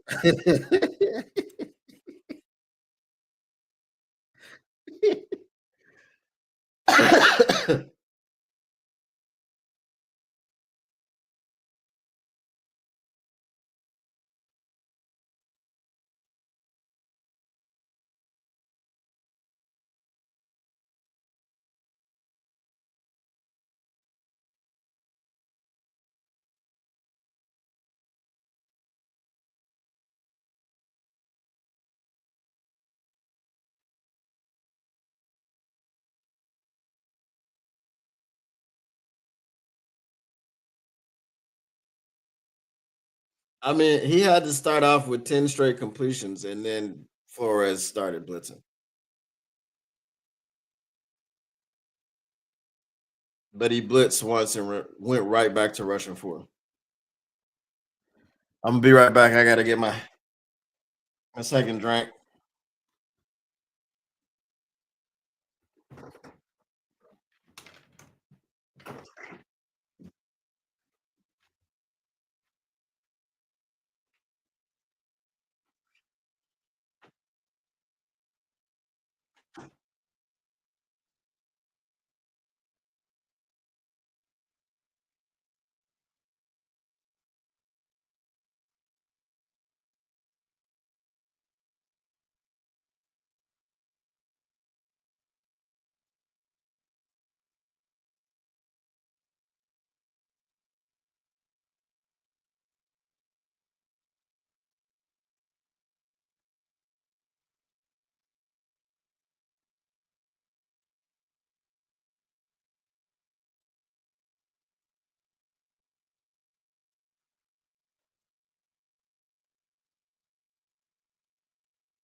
All right, I was correct. I did leave my phone in the car.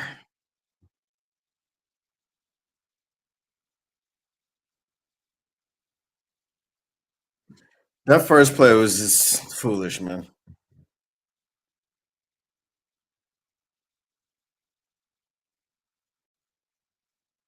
He's not gonna get that.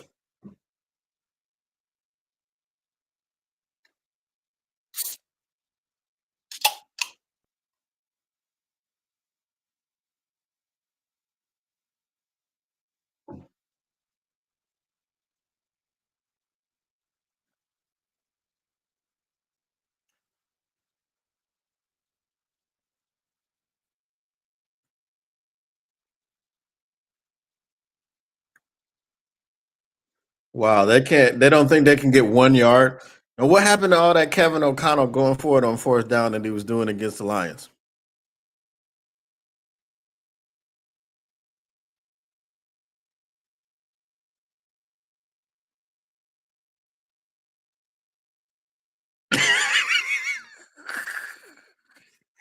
That's crazy. That's crazy.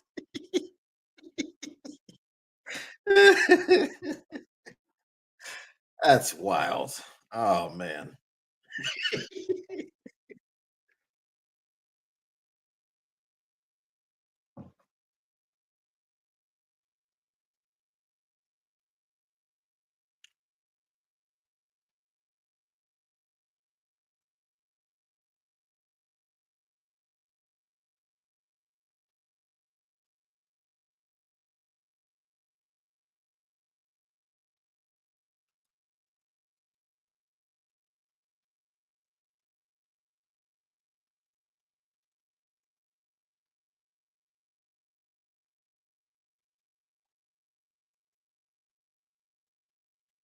You must choose one. Would you rather be dumb, ugly, broke, or smelly?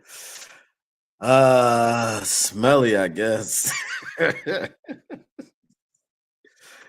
uh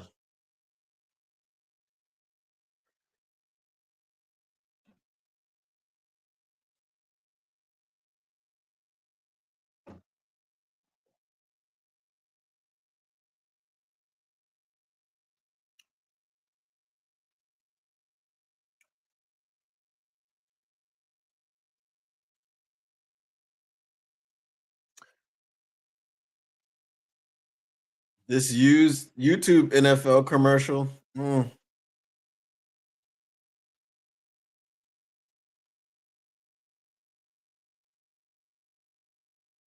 whew. It's easy to fix smelly.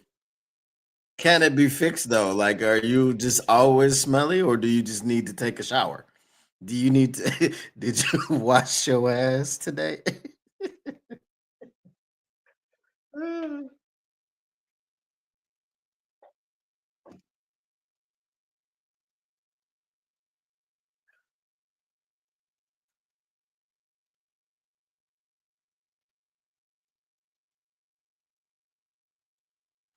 Bro, I'm just really not understanding the rushing of the four. I just don't understand.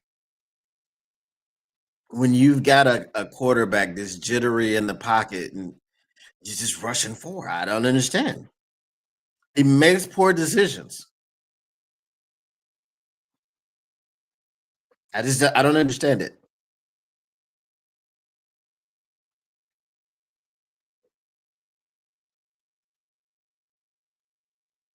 So if you were just gonna punt it 31 yards, you probably should have just gone for it on fourth, right? Fourth and one. They're showing blitz and then they back out. Brother. Oh, if I was a Vikings fan, I'd be really mad right now. Like, why are you I'm mad for them. Blitz this man. But if this is how they're gonna play all year, then the Vikings ain't gonna be much. I tell you that much.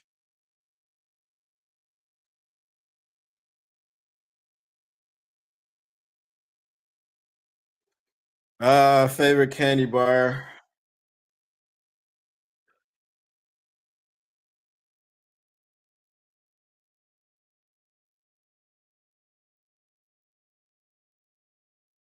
What is my favorite candy bar?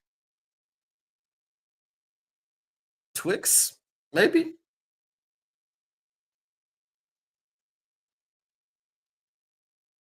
Yeah, I guess it would be Twix.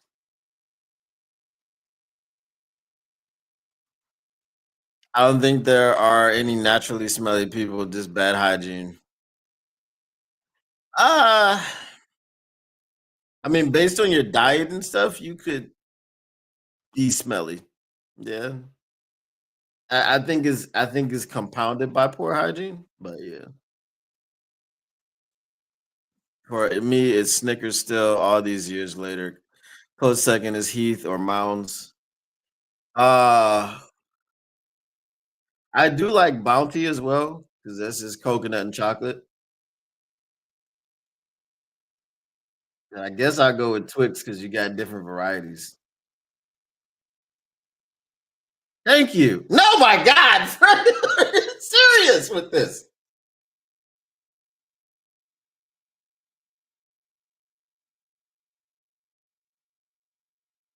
Isn't this hard to wrap up? This is frustrating. Like, look, he body checks him. What are you doing? Two hands for safety.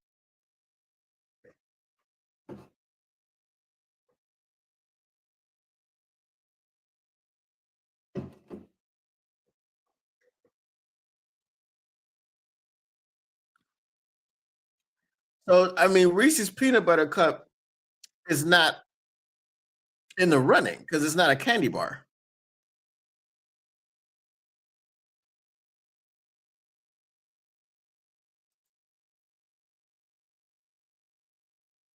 Yeah, the food you eat can come through. Yeah, like if you eat a lot of curry, yeah, it'll come through. Do the Vikings not know how to tackle? It doesn't seem like it. It's frustrating. Three Musketeers. So now I'm getting the zone commercials.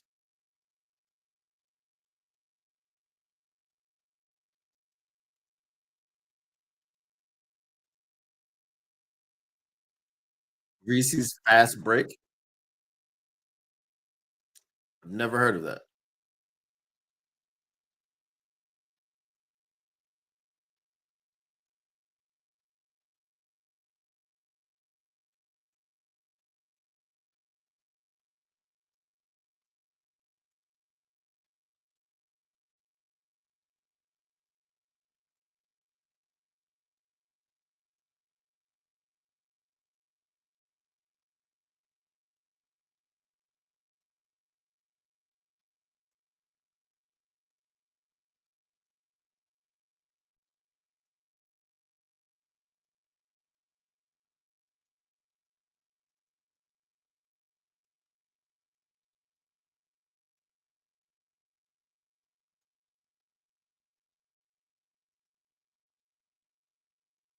So is it what about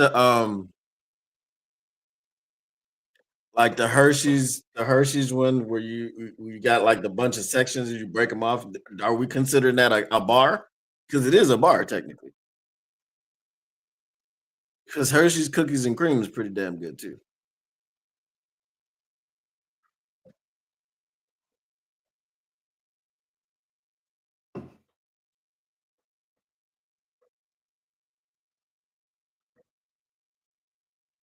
I heard they changed like the Butterfinger recipe. Is that true?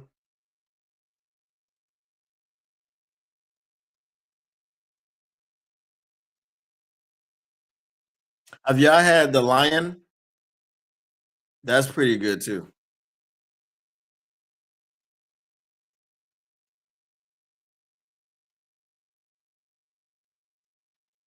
Favorite exercise? Mine is a cross between a lunge and a crunch. I call it lunch.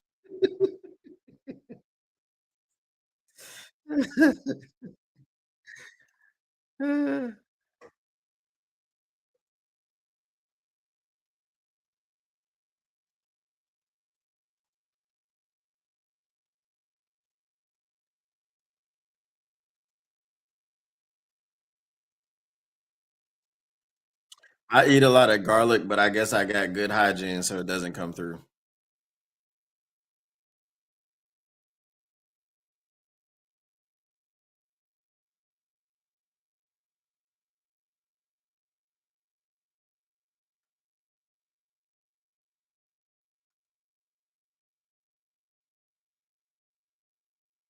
They changed the Chico stick.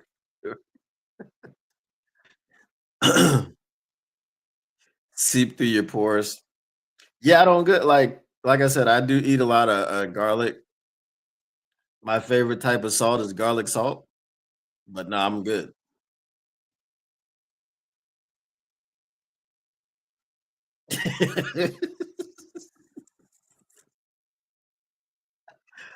I don't think you'll smell right. I mean, you might smell right, but you ain't gonna stay upright. I'll tell you that much.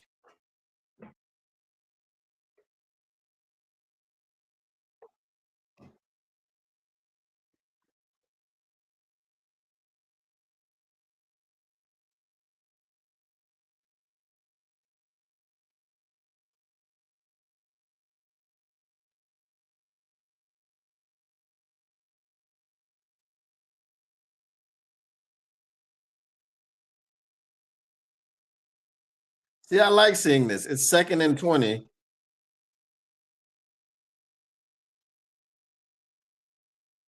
It's second and 20. You drop back to throw the football.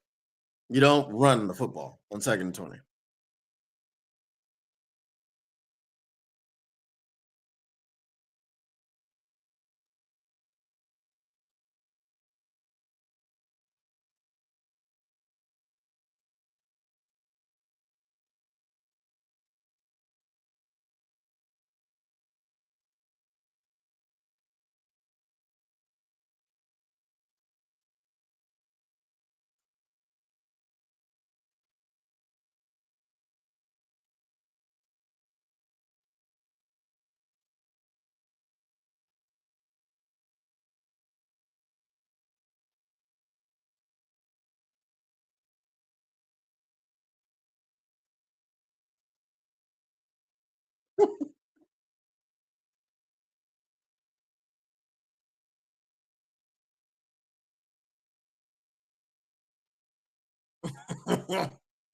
The fact that there will be a Diddy party after this is crazy. That's crazy.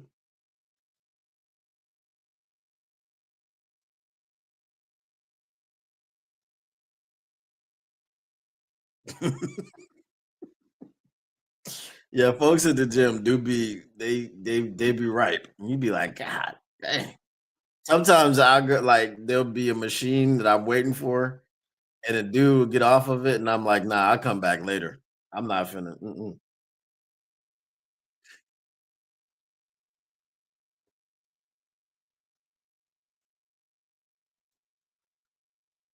What's your take on the Lions O line?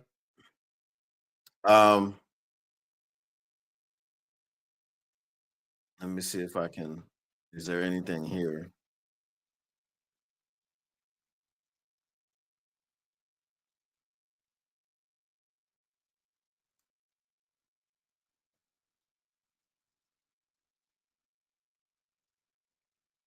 Hold on, I'm gonna get it for you.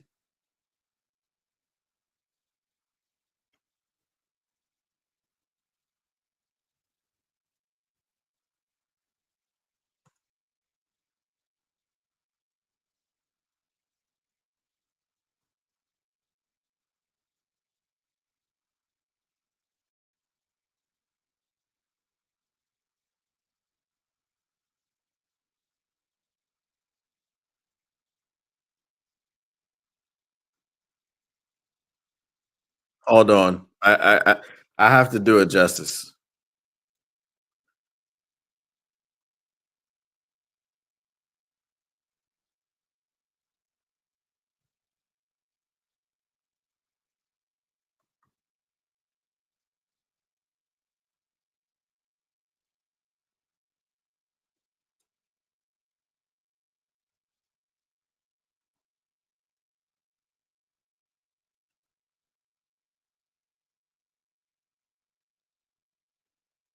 Yo, did y'all watch the Ravens game last night?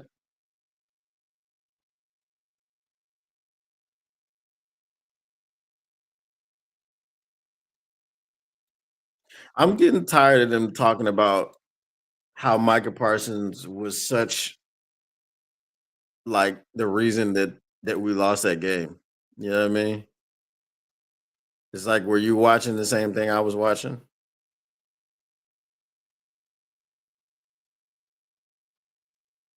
Hold on tight. I'm gonna get to it. I promise you. I promise you.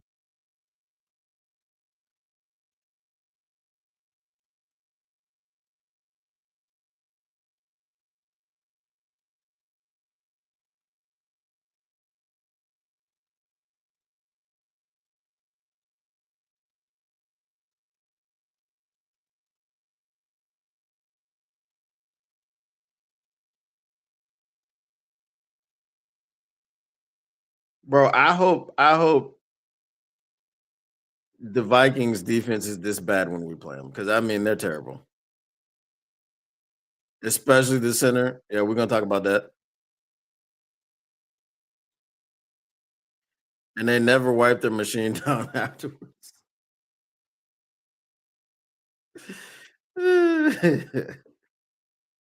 They really don't.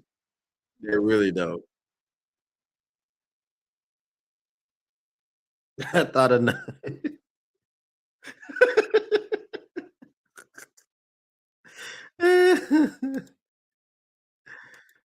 uh,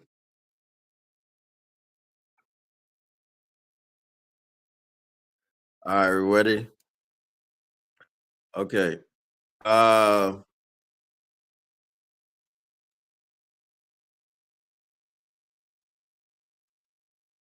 this is what I thought.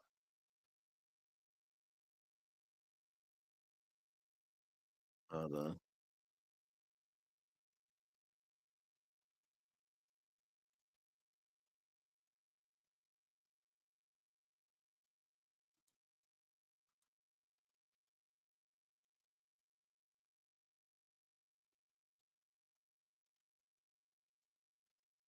Let me see if this works. I don't know how it works, but we'll see.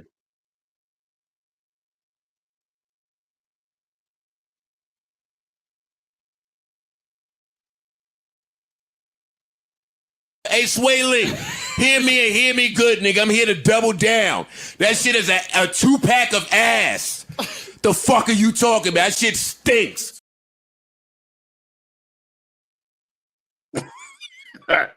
Did y'all see that? Did y'all see it? I saw it. Did y'all see it?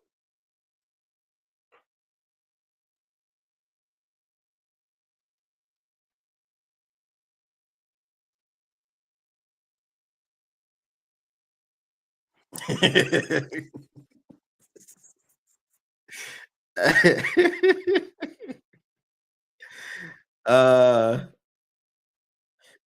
they wiped the machines down with copious amounts of baby oil at titty parties. Did you guys hear Josh Allen officially Lamar's daddy? No, because that didn't had nothing to do with Josh Allen and Lamar. Because Lamar played his ass off too. Tired from the gym. It was crazy. Yeah, they definitely have a problem with false starts. That was something that they had in training camp too. I gotta watch like the major games being a content creator. So I can't be pissed off. Were you lied to? Um at this point, they look like they're beating more worlds than the Lions, unfortunately. I don't think Parsons was such a major contributing factor. If the Lions were on their game, I don't think we would have had much of anything about Micah Parsons. As I said, he got one sack in a drive that ended in a touchdown. So I don't, you know what I mean?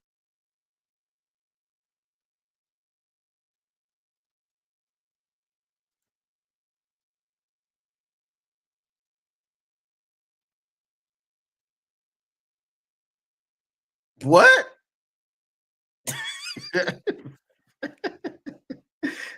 Bill Johnson's a wife beater. That's crazy.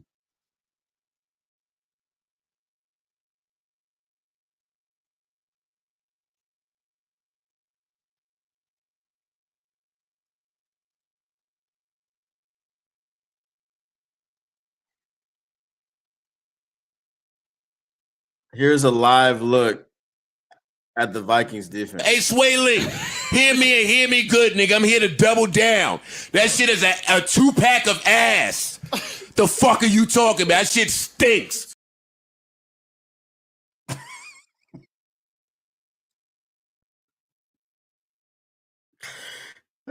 Caleb likes it rough. Uh,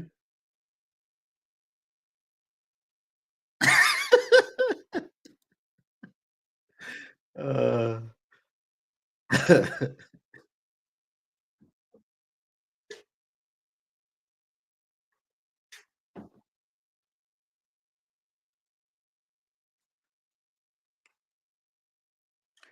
I mean, the Bears offense does kind of look like it did last year. There's a lot of Caleb Williams running around. There's a lot of completions, a lot of yards being picked up, but they've managed 7 points.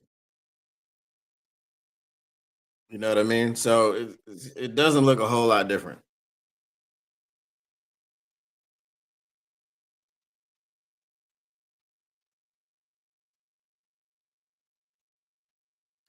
Yeah, Ben Johnson is Osama Ben Johnson is not committed to the run game.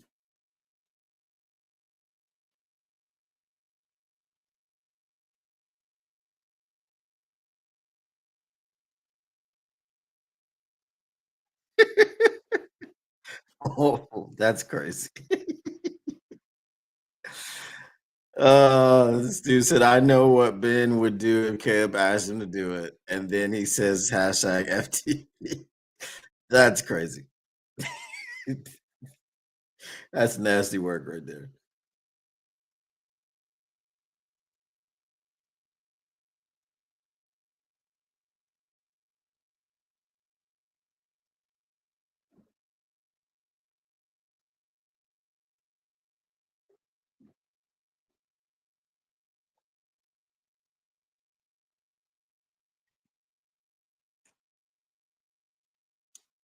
This dude wants to be Dan Campbell so bad. Just take the points.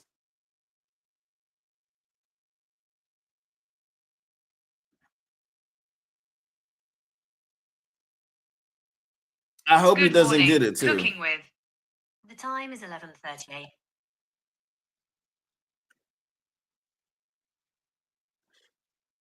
I was about to say they get the ball to start the second half. Just take the points and then freaking get the ball to start the second half. So that's what they're gonna do.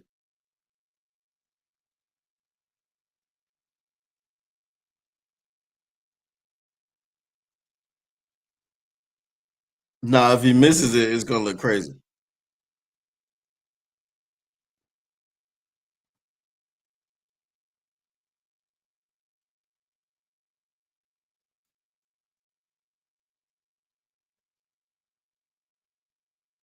Woo!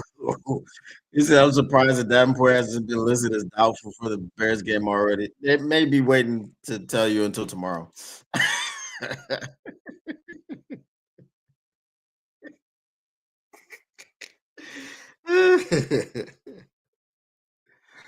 uh, bro, that was crazy.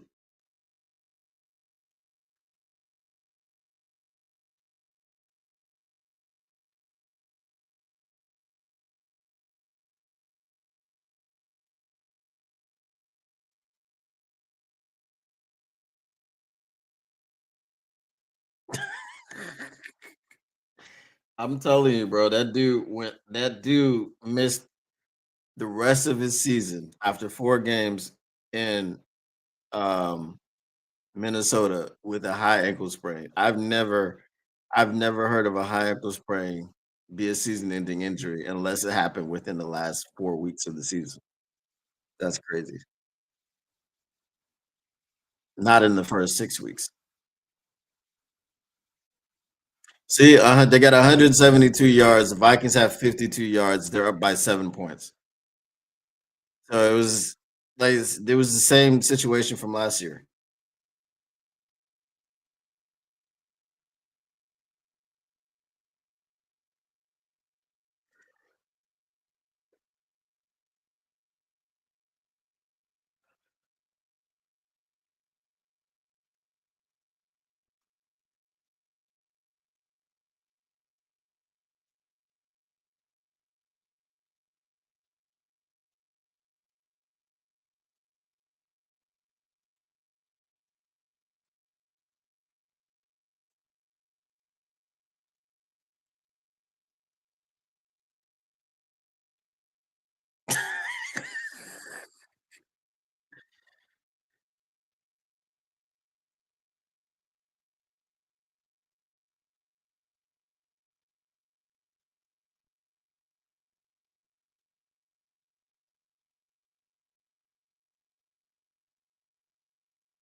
I feel like he came down inbounds.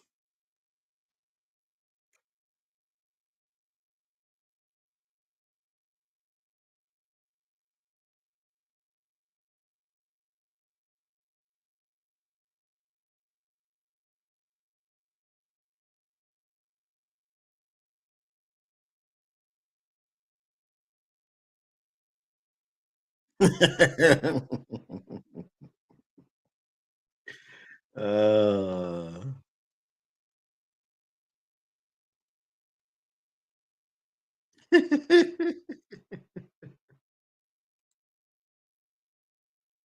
what you drinking over there?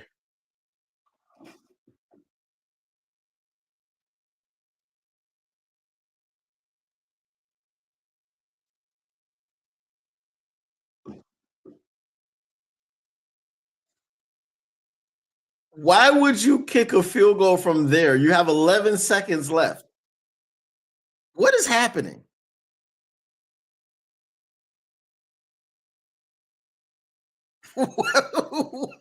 Why would you kick a 59-yard field? I mean, if he makes it, he makes it. But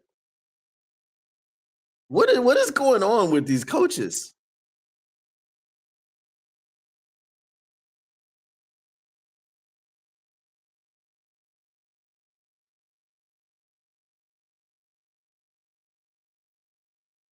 Nah, I mess with Red Bull. I'm not an alcohol drinker. No, it's Red Bull. Red Bull White Peach Summer Edition.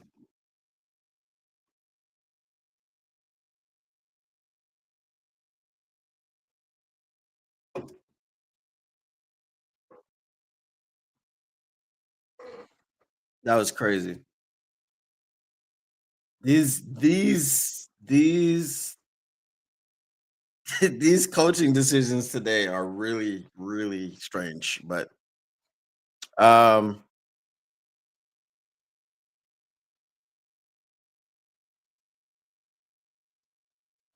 Jody Carruthers, same. But this is for me in Melbourne, it is all year. It is all year. You know, you walk out in the morning with a hoodie on, you come back in the, in the afternoon with shorts on.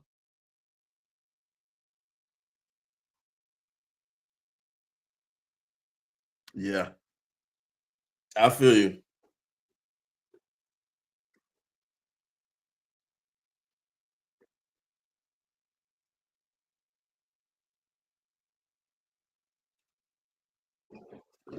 All right, y'all. I gotta head back out to work. So I appreciate y'all coming in and being patient as I crashed out.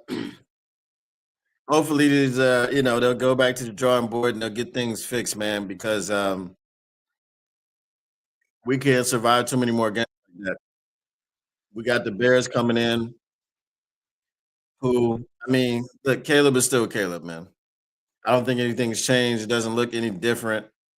Ben Johnson, Osama Ben Johnson, does not like to run the football. I think they had less than, I'm sure 100% they had less than 10 carries. I feel like it was five or less. Um, but so we're gonna be dealing with somebody passing the entire game next week, and we don't have a pass rush. This is the problem. So hopefully Coach Shep is watching this game and is going, all I need to do is blitz because rushing four is not helping, right? So if I blitz, unlike what Brian Flores is doing for whatever reason, it should be fine. You want to sit back and play coverage, it's going to pick you apart because he's going to have a lot of time like he has in this game. So it is what it is. But um, as I said, Motor City Cats R&D back at it. We came to give you stats, not none of that static, whatever you do. Make sure you keep the Lions News pragmatic, and we shall see you tomorrow. Peace.